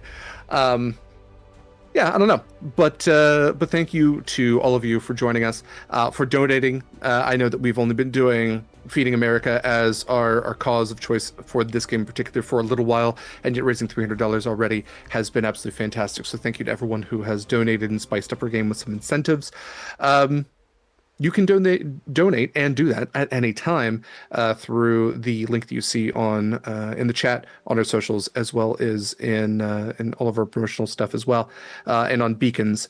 If you want to find more of me, Derek, at any time, you can. I'm on some socials, but I highly recommend checking out Sword and Key. You can find all of our stuff at beacons.ai/Sword and Key. You can find all of our links in one nice place. Check out our socials. That's BlueSky and Instagram. We also have links to our Discord, where you can hang out with cool folks like us, talk about cool games like this, give your theories for future seasons of Horizons Call, future things you might want to see that may happen or may not, but I always love to hear what people like about this. I have a dedicated chat for Horizons Call on there, and again, the chat for Mykyl's artwork as well. If you are looking for some of our affiliates and discount codes that come with them, that is also on Beacons. We have affiliate ships with Eldritch Foundry, and the discount code Sword and Key, all one word, all caps, for 10% off your first purchase if you're making custom minis, no matter how weird and wild and normal and mild your TTRPG character might be.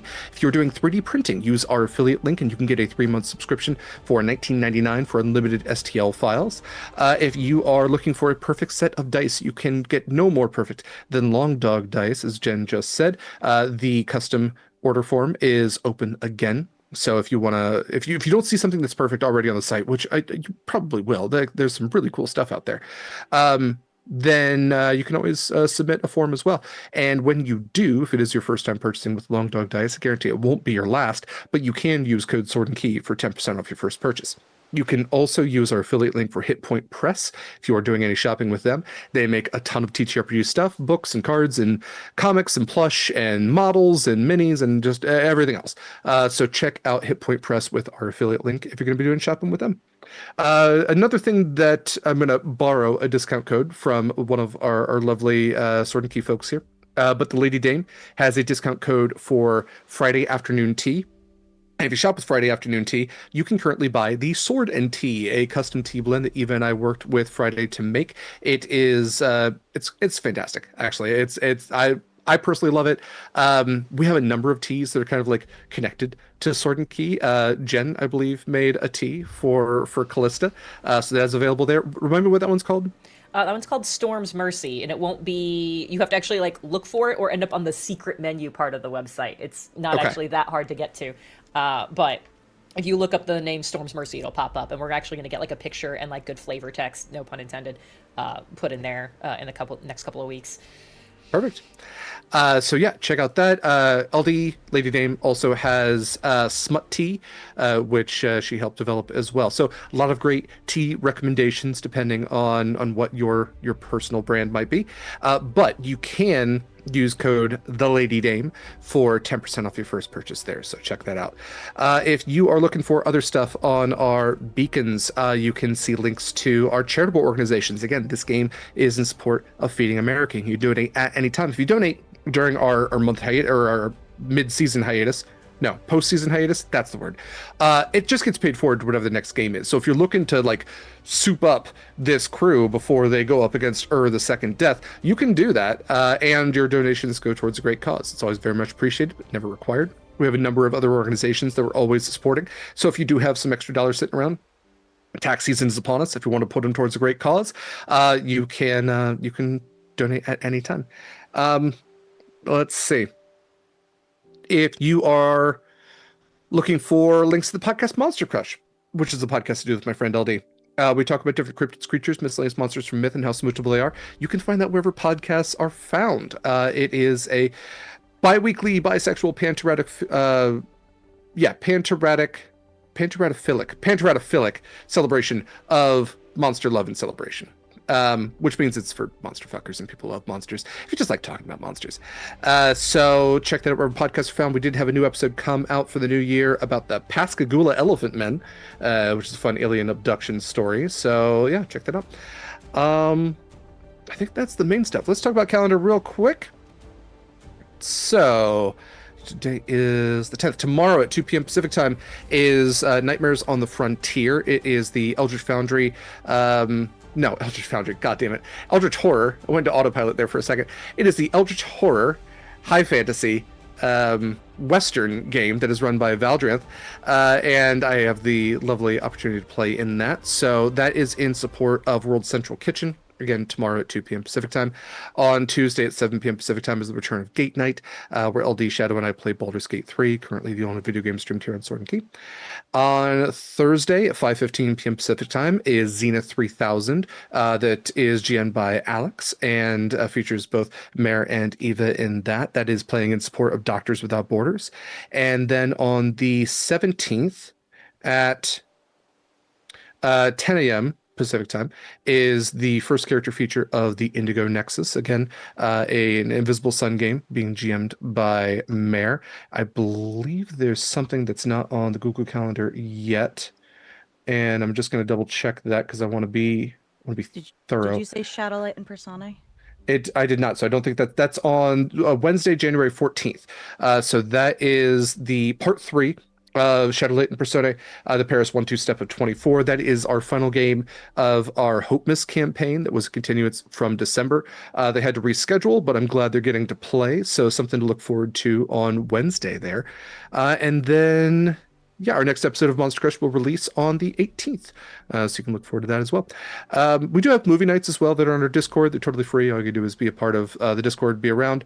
And our next one is... It's part of our monthly Ghibli watch. We're getting back to that. So we're going to be watching My Neighbors the Yamadas, which is a Ghibli film I'm not too much familiar with.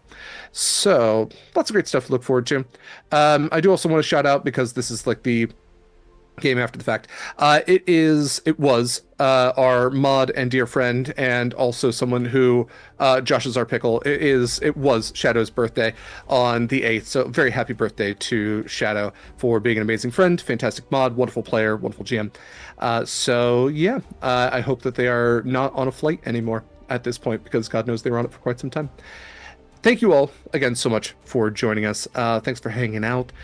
We will be back probably after Valentine's Day, I think, is what I'm shooting for. But like I said, check out our socials, and we'll let you know once we're heading back your way, back to your streaming device of choice. We tonight are going to be raiding Katie Quixotic, who is a friend of the channel, wonderful person. She's recently gotten back to streaming recently, so go spread some positivity over there. Be kind to yourself, be kind to others, and until we see you next time, hopefully sooner rather than later, fair winds and following seas, brave mariners. Bye.